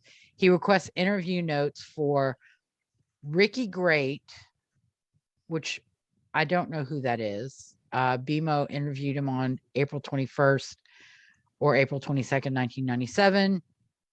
He requests interview notes for Donna Van Treese, Cliff Everhart, Donna Van Treese, Kevin Van Treese, who were interviewed by the DA, Billy Hooper, who was interviewed by the DA, Dr. Choi. These are requesting DA interview notes. And there's a question as to what is discoverable on that, because notes often have impressions and strategy in addition to documenting what the witness said. So you don't necessarily have to provide that information. Just as, you know, if they go and do a subpoena to Glossip's second counsel at trial for his second trial and said, we want all your witness interview notes. We want all your notes. You're not entitled to those. You're not going to get them. So, but anyway, they're asking for notes. And another thing that happens too sometimes is police officers do it or did it at one time. They would keep like a notebook and write notes. And then when they produced a report, they wouldn't maintain the notes because the notes were just to Right. you know, refresh their memory when they were preparing a report. And it might be a report that they're preparing that day, or it might be they're going to prepare it the next day, you know. So nowadays, I think more officers do keep notes and do keep them available. But sometimes it's funny that they'll look at something that's not in the notes, but it's in the report, or it's in the report, or it's not in the report, it's in the notes. And parsing testimony and parsing statements. Well, he said this, but he didn't say it at trial. Right. Therefore, he's lying. Right. Even though, you know, again, that's not how it works. Just as with defense witnesses, that's not necessarily how it works. Exactly. They seek general discovery because the files from prior attorneys are incomplete. Well, that's just too bad. So sad. Sucks to be you, doesn't it? Polygraph documentation because of Patricia High's questions at the 2014 clemency hearing. They found no evidence of polygraph in defense files. They note that BMO testified about the polygraph on April 23rd, 1997. That he also testified outside the jury's presence on June 8th, 1998. They note that Glossip testified. They note that the polygraph was administered by someone named Powers on January 9th. Based on a 2000 interview, they have a hearing request by Lynn Birch, but no records produced in January 2003. They have an email on the 23rd of October 2003 to Smotherman from Birch, or another Glossip's other attorney, saying the records hadn't been produced. So they were seeking them, but they don't ever file a motion to compel. You know, we've asked for these and we've asked for these, having the court say, y'all need to get these. So, which leads me to believe that maybe they did get them, they weren't helpful, and so they didn't use them. Because the last time there's any reference to the polygraph results is a request by Hendrickson. So prior to Glossip's second trial, the last thing they mention is 2003 October, and then nothing.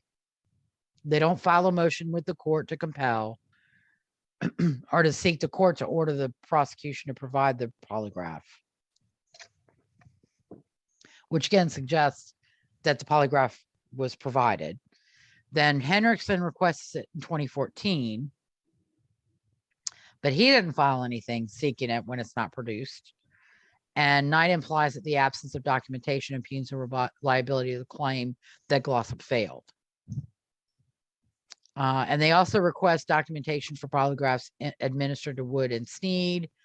And this is where you know that the only purpose of any of this bullshit is court of public opinion, is because after his list of what he wants, he says if no documentation exists, Knight needs to know about your efforts for future court filings and statements to the press. You're right. He is ballsy. So, he's not, this isn't about Glossip's legal rights. Right. This is just This about isn't about Yahoo. pursuing these claims in court. This is about working the public up into a frenzy, thinking that an innocent man is going to die for a crime he didn't commit. Exactly. Yep. Or I'll go one step further, a crime that didn't occur. Because if Sneed killed Van Treese in a robbery gone bad, there was no murder for hire. Right. He goes on to ask for the Sinclair videotape, which is the Sinclair service station was across the parking lot from the motel. The videotape showed the interior of the store. It didn't show the motel. It didn't show the gas pumps or any of that stuff. It just showed the interior of the store. This was 1997. Little cameras with good picture were not cheap. Exactly. So they want that videotape, and suddenly in 2021 they decide, let's start bitching about that now. The videotape was seized according to a report in 1997.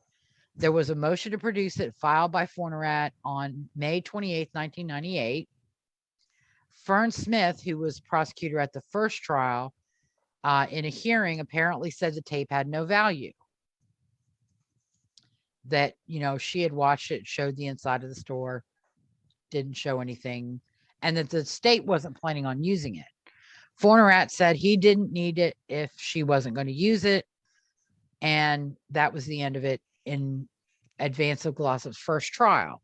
In 2003, the defense wanted the tape and efforts were renewed. But it's unclear what really happened. I mean, Smotherman in a hearing said there was the tape wasn't in evidence. The tape wasn't with the DA's office. A tape wasn't logged in. So I don't know of a tape. Nobody's seen a tape. Nobody's looked at a tape. All you've got is Fern Smith's statement at the first trial that it had no value. And then he brings up destruction of evidence prior to the second trial, but a tape was never mentioned. He speculates that a tape could be exculpatory, but we've got Kayla Pursley's testimony about who came in and out of the store. And in fact, we've got her testimony that when Sneed came in, he was alone. So how would that be exculpatory? And again, he says if no documentation exists, he needs to know about your efforts for future court filings and statements to the press. He wants fingerprint evidence because unidentified prints were found, but were never run through APHIS. He wants the evidence in Barry's trunk. There was blue dye on 16 $100 bills.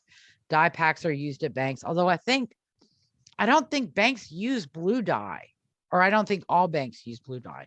I think some banks use red dye and orange dye.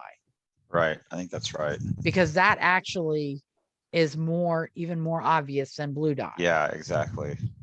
Or bright pink. Or bright pink, yeah. But dye is used in bank, and he assumes the money had come from a bank robbery. But this is a motel dealing in cash with unsavory guests. Yeah, this is not the Ritz-Carlton. So unless you're saying Barry Van Treese was out robbing banks, the blue dye is immaterial.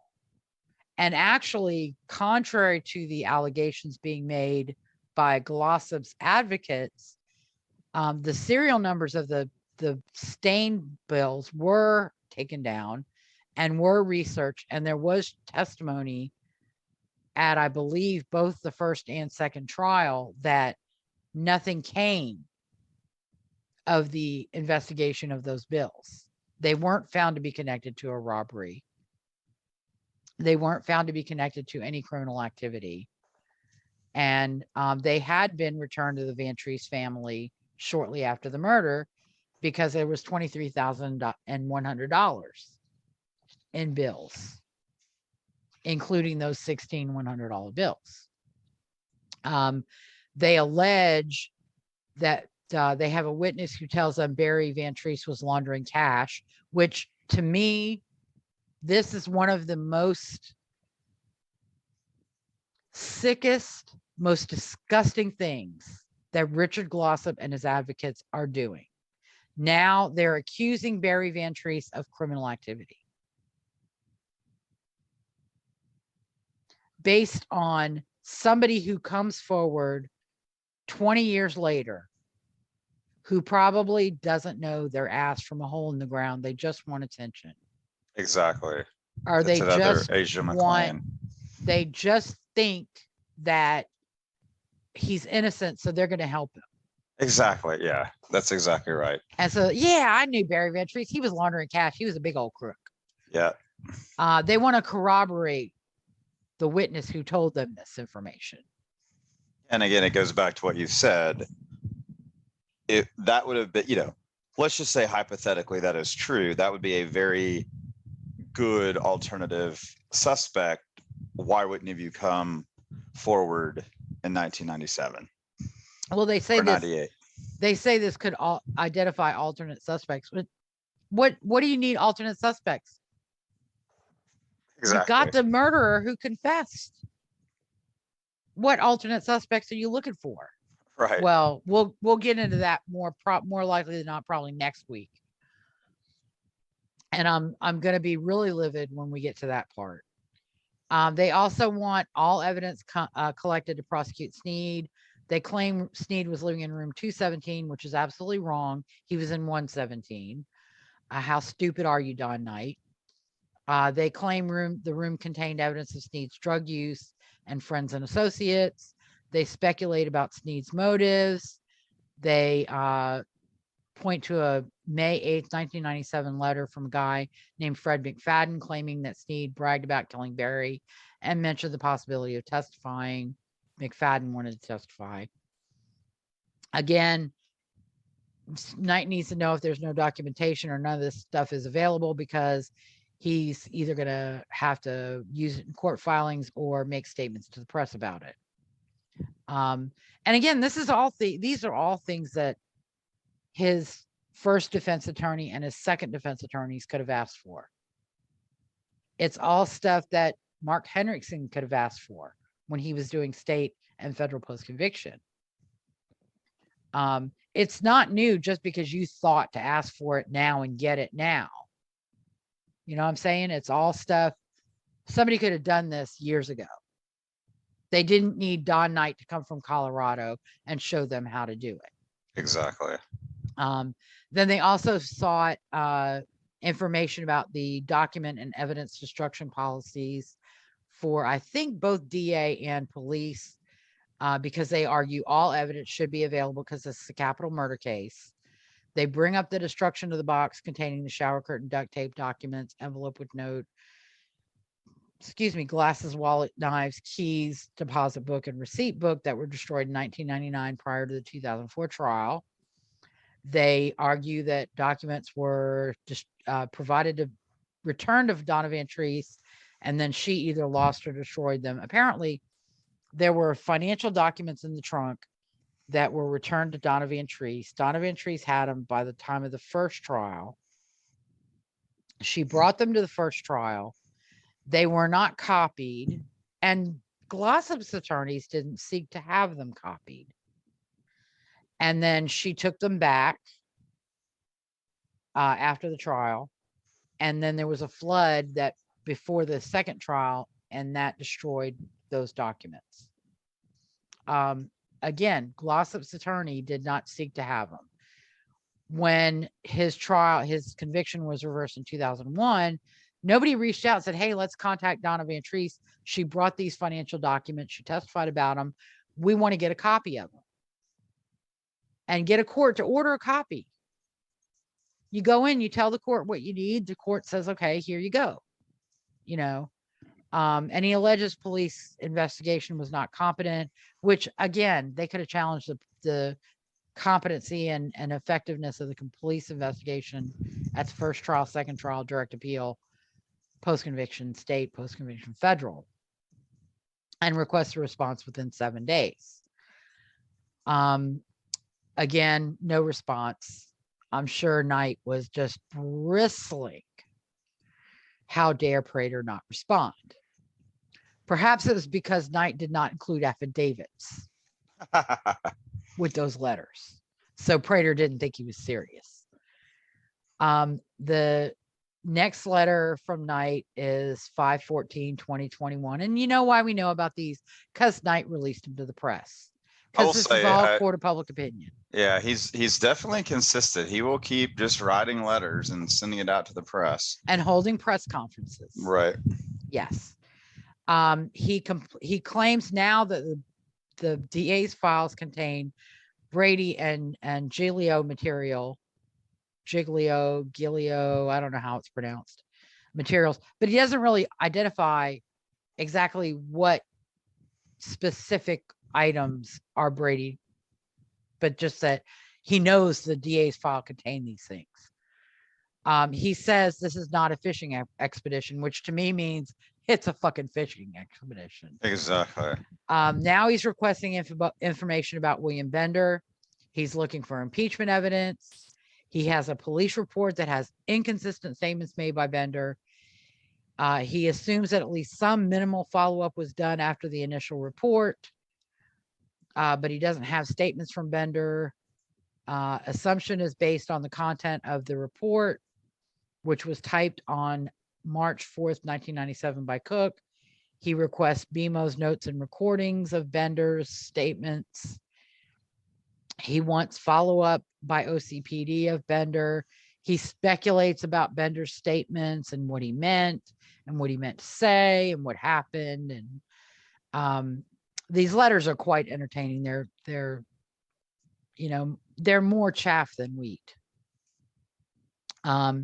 He says that OCPD should have gotten phone records to confirm that Bender called Glossip on 1/8/97, which Bender says he called. Glossip admits he called.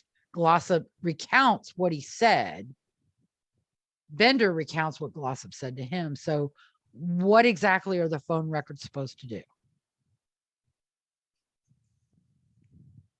This is where, this will corroborate. Well, they corroborate. They may disagree on the content of the conversation, but they each admit to a conversation. I don't know. I think they're just pulling. I think Don Knight, in addition to having big balls, likes to pull shit out of his ass. Yep.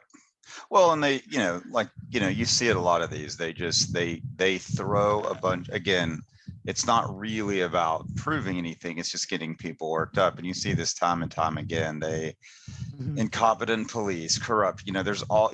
Oh, why didn't they do this? All these little nitpicky things that, I guess you could say in a perfect world, yes, all of these things are always done perfectly. But, in any case, in the real world. Yeah, in the real world, people make little bitty mistakes, but none of them are material.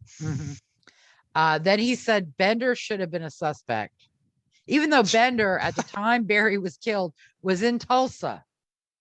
And they have nothing that shows Bender driving from Tulsa to Oklahoma City and being anywhere near the Best Budget Inn in Oklahoma City, that he should have been a suspect because he asked police about room 102 and if Barry was dressed when he was found.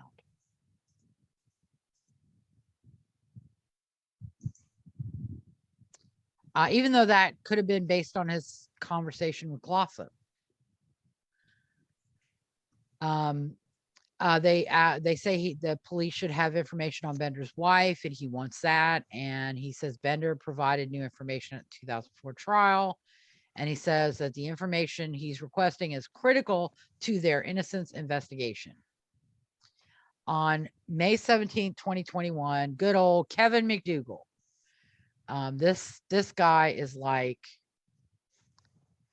I don't know what to make of this man, because he cannot be that naive as a state representative for the state of Oklahoma. And he's naive, and things he says are naive. He addresses this letter to Stitt and the Pardon and Parole Board. And boy, if only that Pardon and Parole Board had gotten in on the game. But Glossip didn't have an execution date, so there was no way for them to get involved.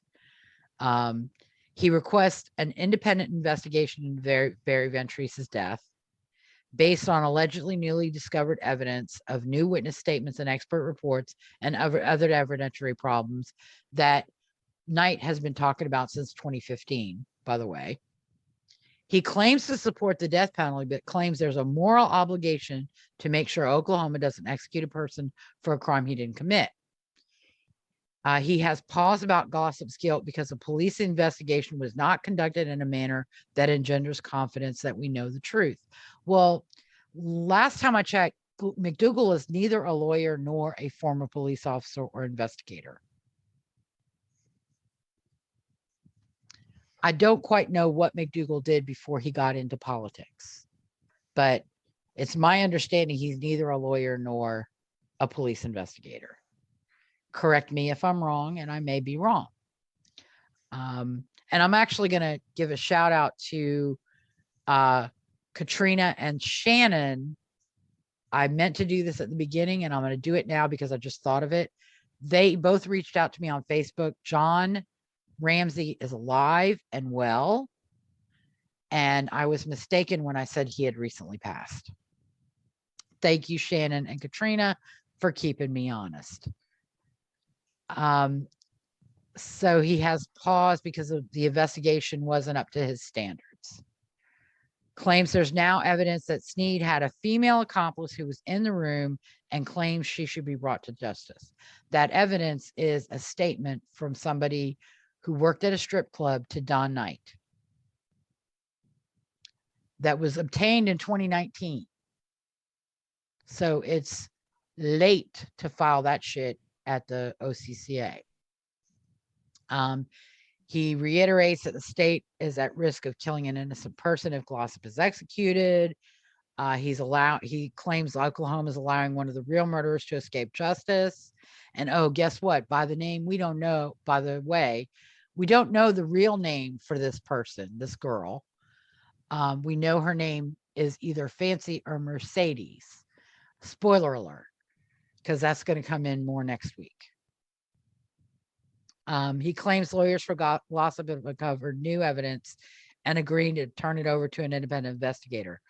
He requests information by the DA's office or any police or law enforcement agency that investigated the case be turned over to an independent investigator with a report to be made to the PVV.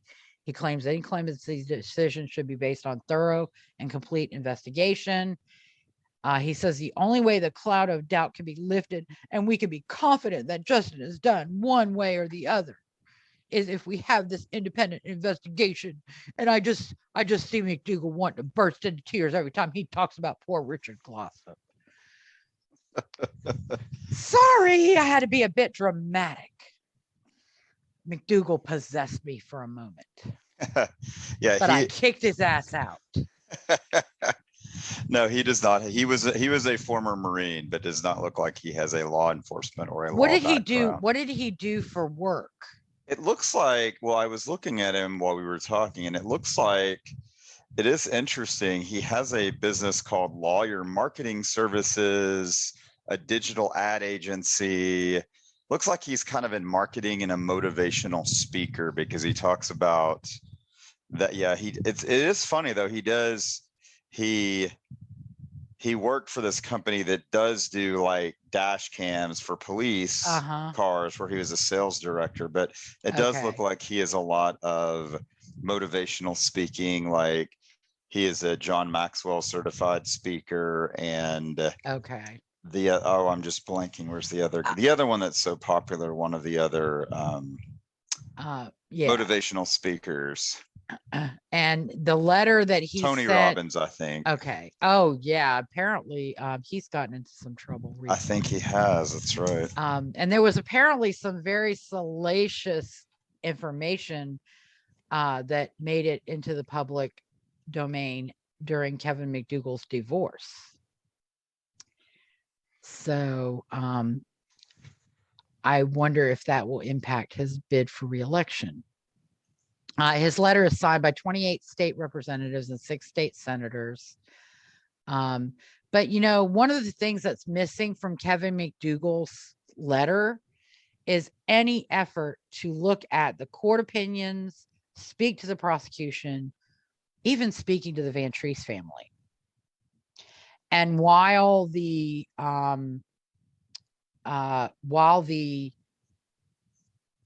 statements that they've made, they kind of pay lip service. Oh, we're so sorry for the Van Treese family. No, you're not, because you're trying to say that the person who wanted their father, husband dead, brother dead, who arranged it and who thought he was going to get away scot-free, is actually innocent, when everything says otherwise. And he hasn't even looked at, he's got confirmation bias, basically, just like Knight, confirmation bias. You're looking for what makes him innocent, and you're closing your eyes to what makes him guilty. So then nothing happened. They're trying to push a bill, which we'll talk about a little bit more next week, which will kind of basically supplant court's authority if the executive branch doesn't agree with the way the courts have dealt with a case. That will supplant the judicial branch by making it ultimately the executive branch's decision on whether somebody is innocent or guilty. And that is what they're trying to do with Glossip, with this quote innocence investigation. Right. On February 28th, 2022, the group, and I only mentioned McDougal, there's a guy named Humphrey who's an idiot in a cowboy hat. And there's a couple of other guys. There's a bald guy that is equally an idiot, who all, stand up there and like, oh, well, we're really sorry for the Van Treese family, but we don't think Richard Glossip is guilty because Justin Sneed is a drug addict and he's a liar. He's a liar. They have a press conference and they say Richard Glossip is innocent. So, they haven't talked to the DA. They haven't looked at the court opinions. They haven't seen why his legal claims were denied. They just say the mechanisms available to him were inadequate. They say that the inmates have limited time to bring new evidence, and courts don't consider that new evidence. They are concerned about execution of someone for a crime they didn't commit. They want to pass a bill to appoint an independent body to investigate innocence claims of death row inmates. Well, first of all, they're not independent if they're looking at innocence claims. They're not independently investigating a case. They're independently investigating. They are a partisan investigatory body for innocence claims. So if he says he's innocent, they'll go out and prove it.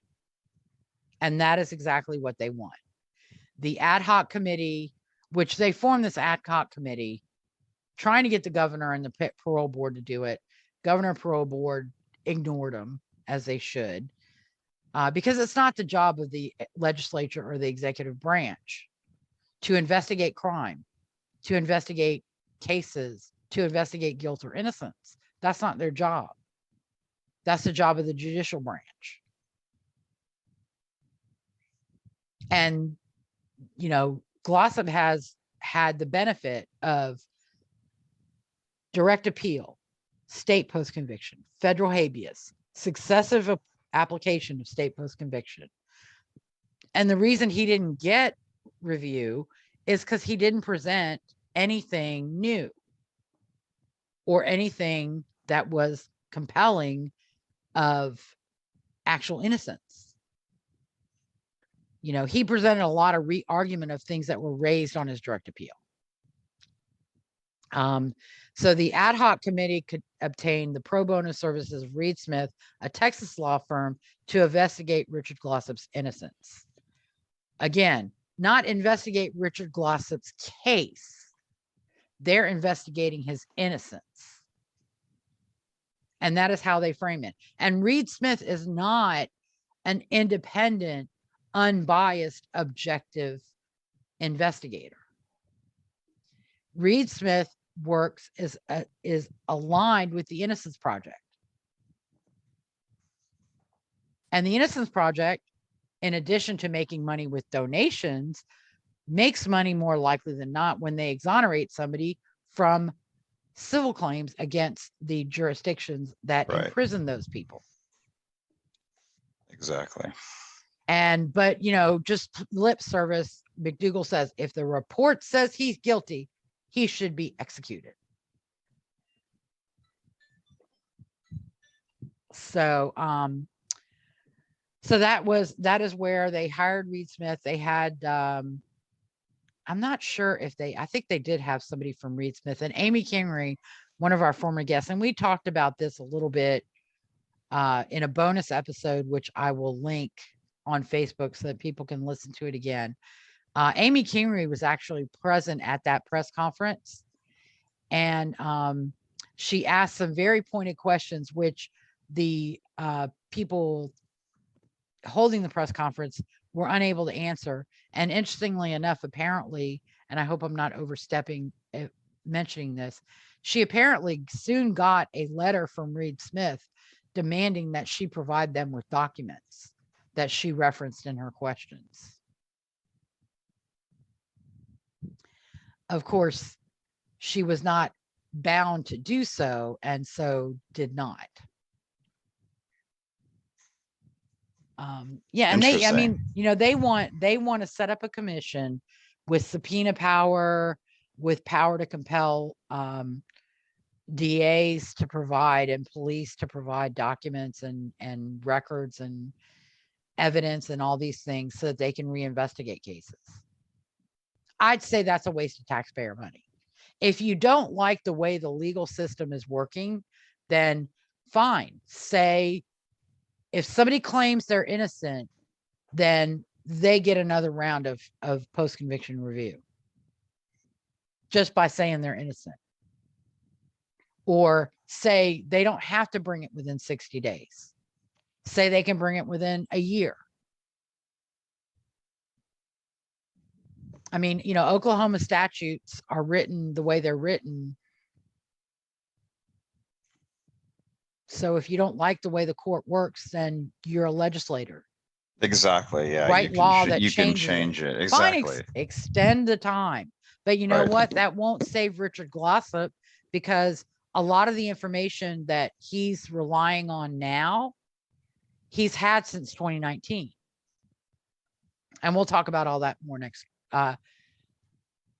2 weeks from today. Because I think I think it's better for us to be on the 2-week schedule. Got it. Yeah. Well, and, you know, and two, like you said, some of these other cases, you know, over this long period of time, it's a lot easier, you know, memories fade, witnesses pass away. So if you're promoting, you know, some craziness, you know, alternative theory, or you're claiming innocence, it's a lot easier to do it 20 years later, because again, potential contradictory witnesses or contradictory evidence, stuff's harder to get. And so it's a lot easier, to proclaim it 20 years later than, Right. close to the fact, that's one of the reasons they say, look, if you're going to claim something, you have a limited time to do it. You can't just continue on into perpetuity. Mm-hmm. Yeah.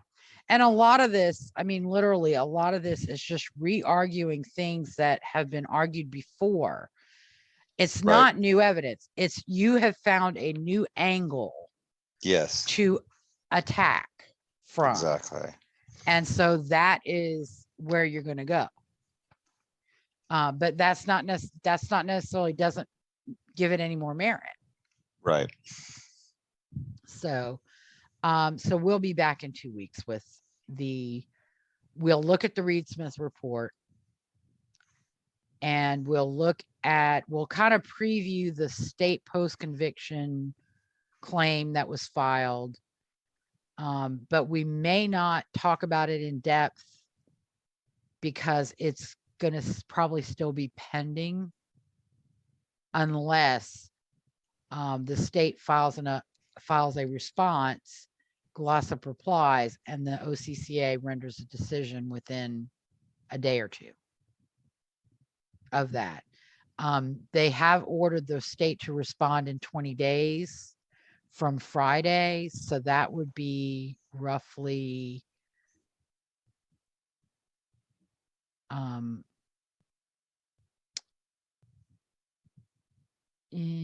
it's going to be a little bit past 2 weeks.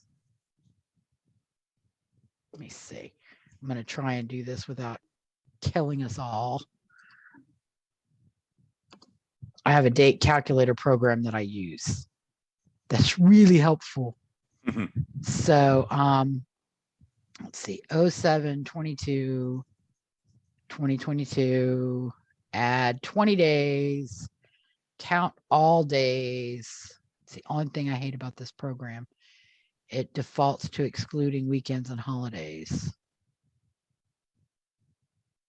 And that's going to be Thursday, August 11th, 2022, that's due. So, and 2 weeks from today is going to be August 14th. No, August 7th. So yeah, August 7th will be 2 weeks from today.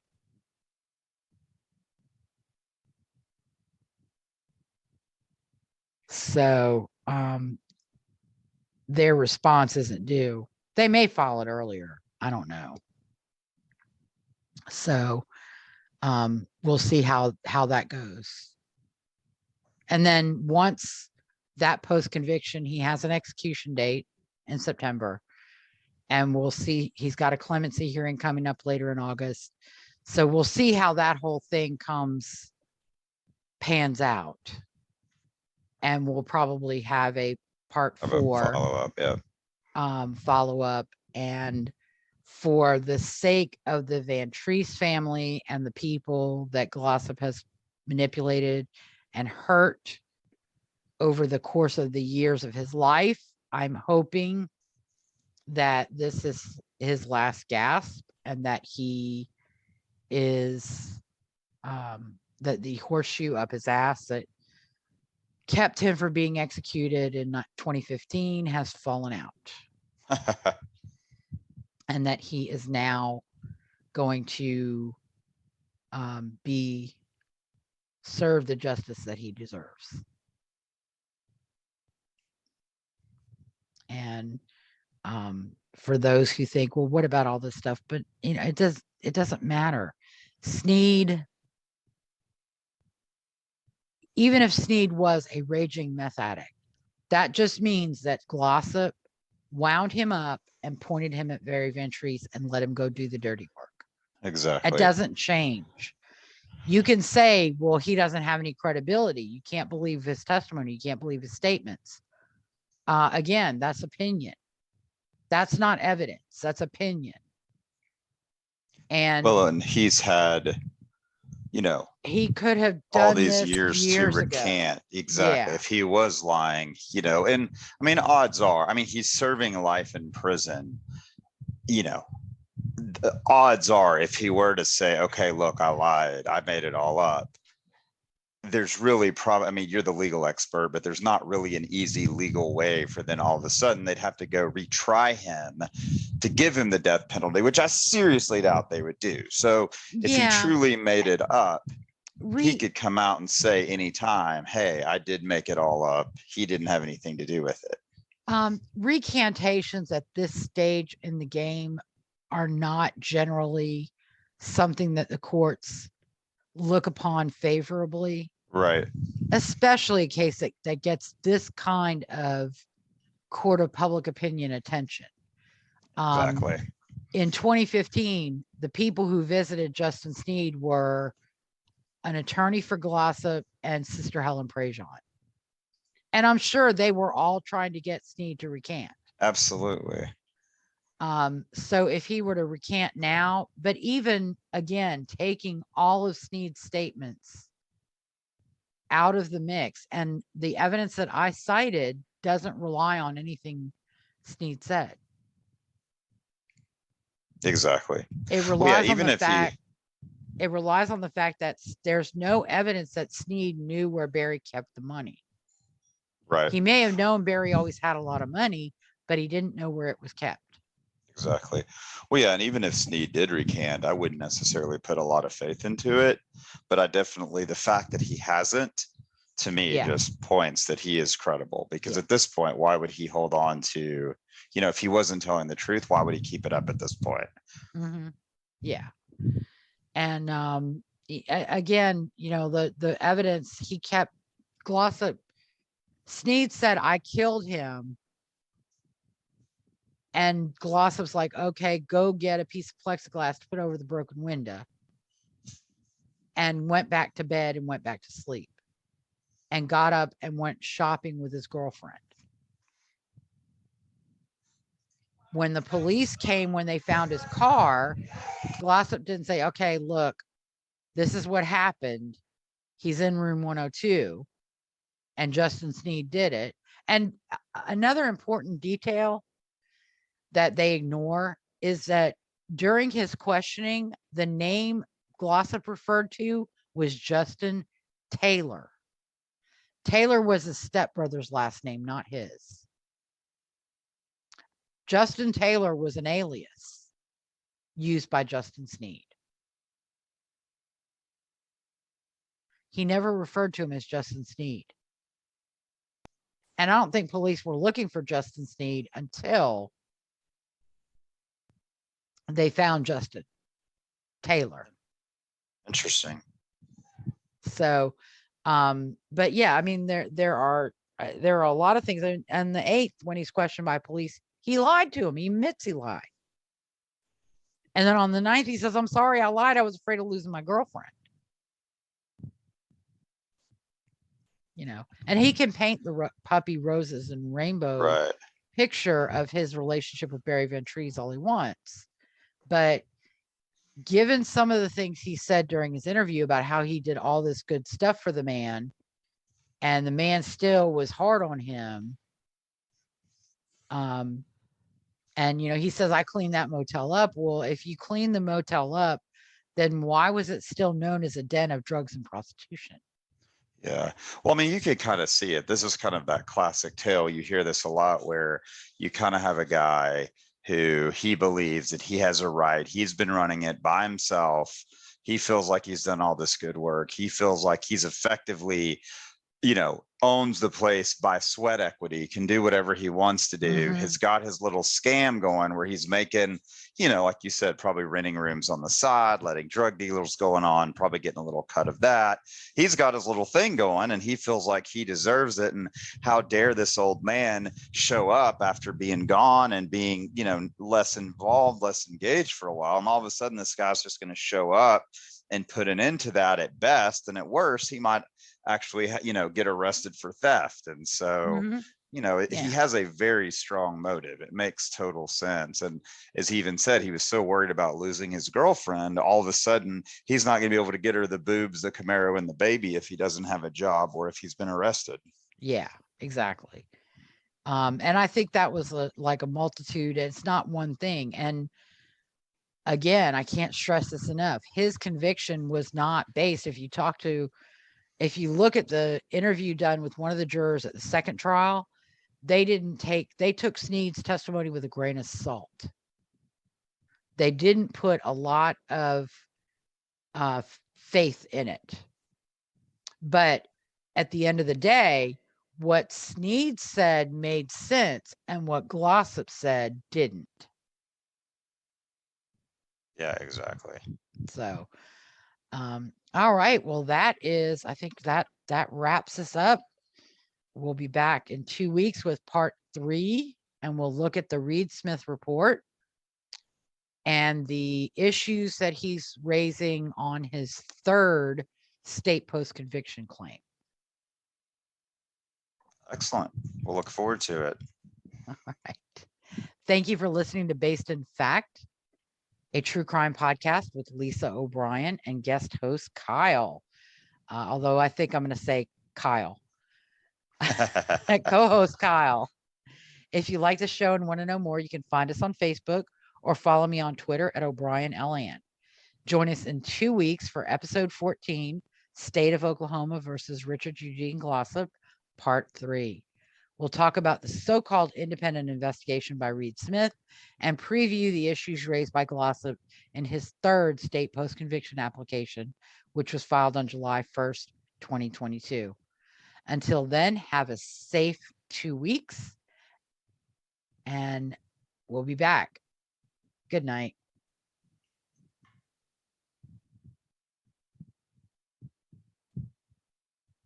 Thank you.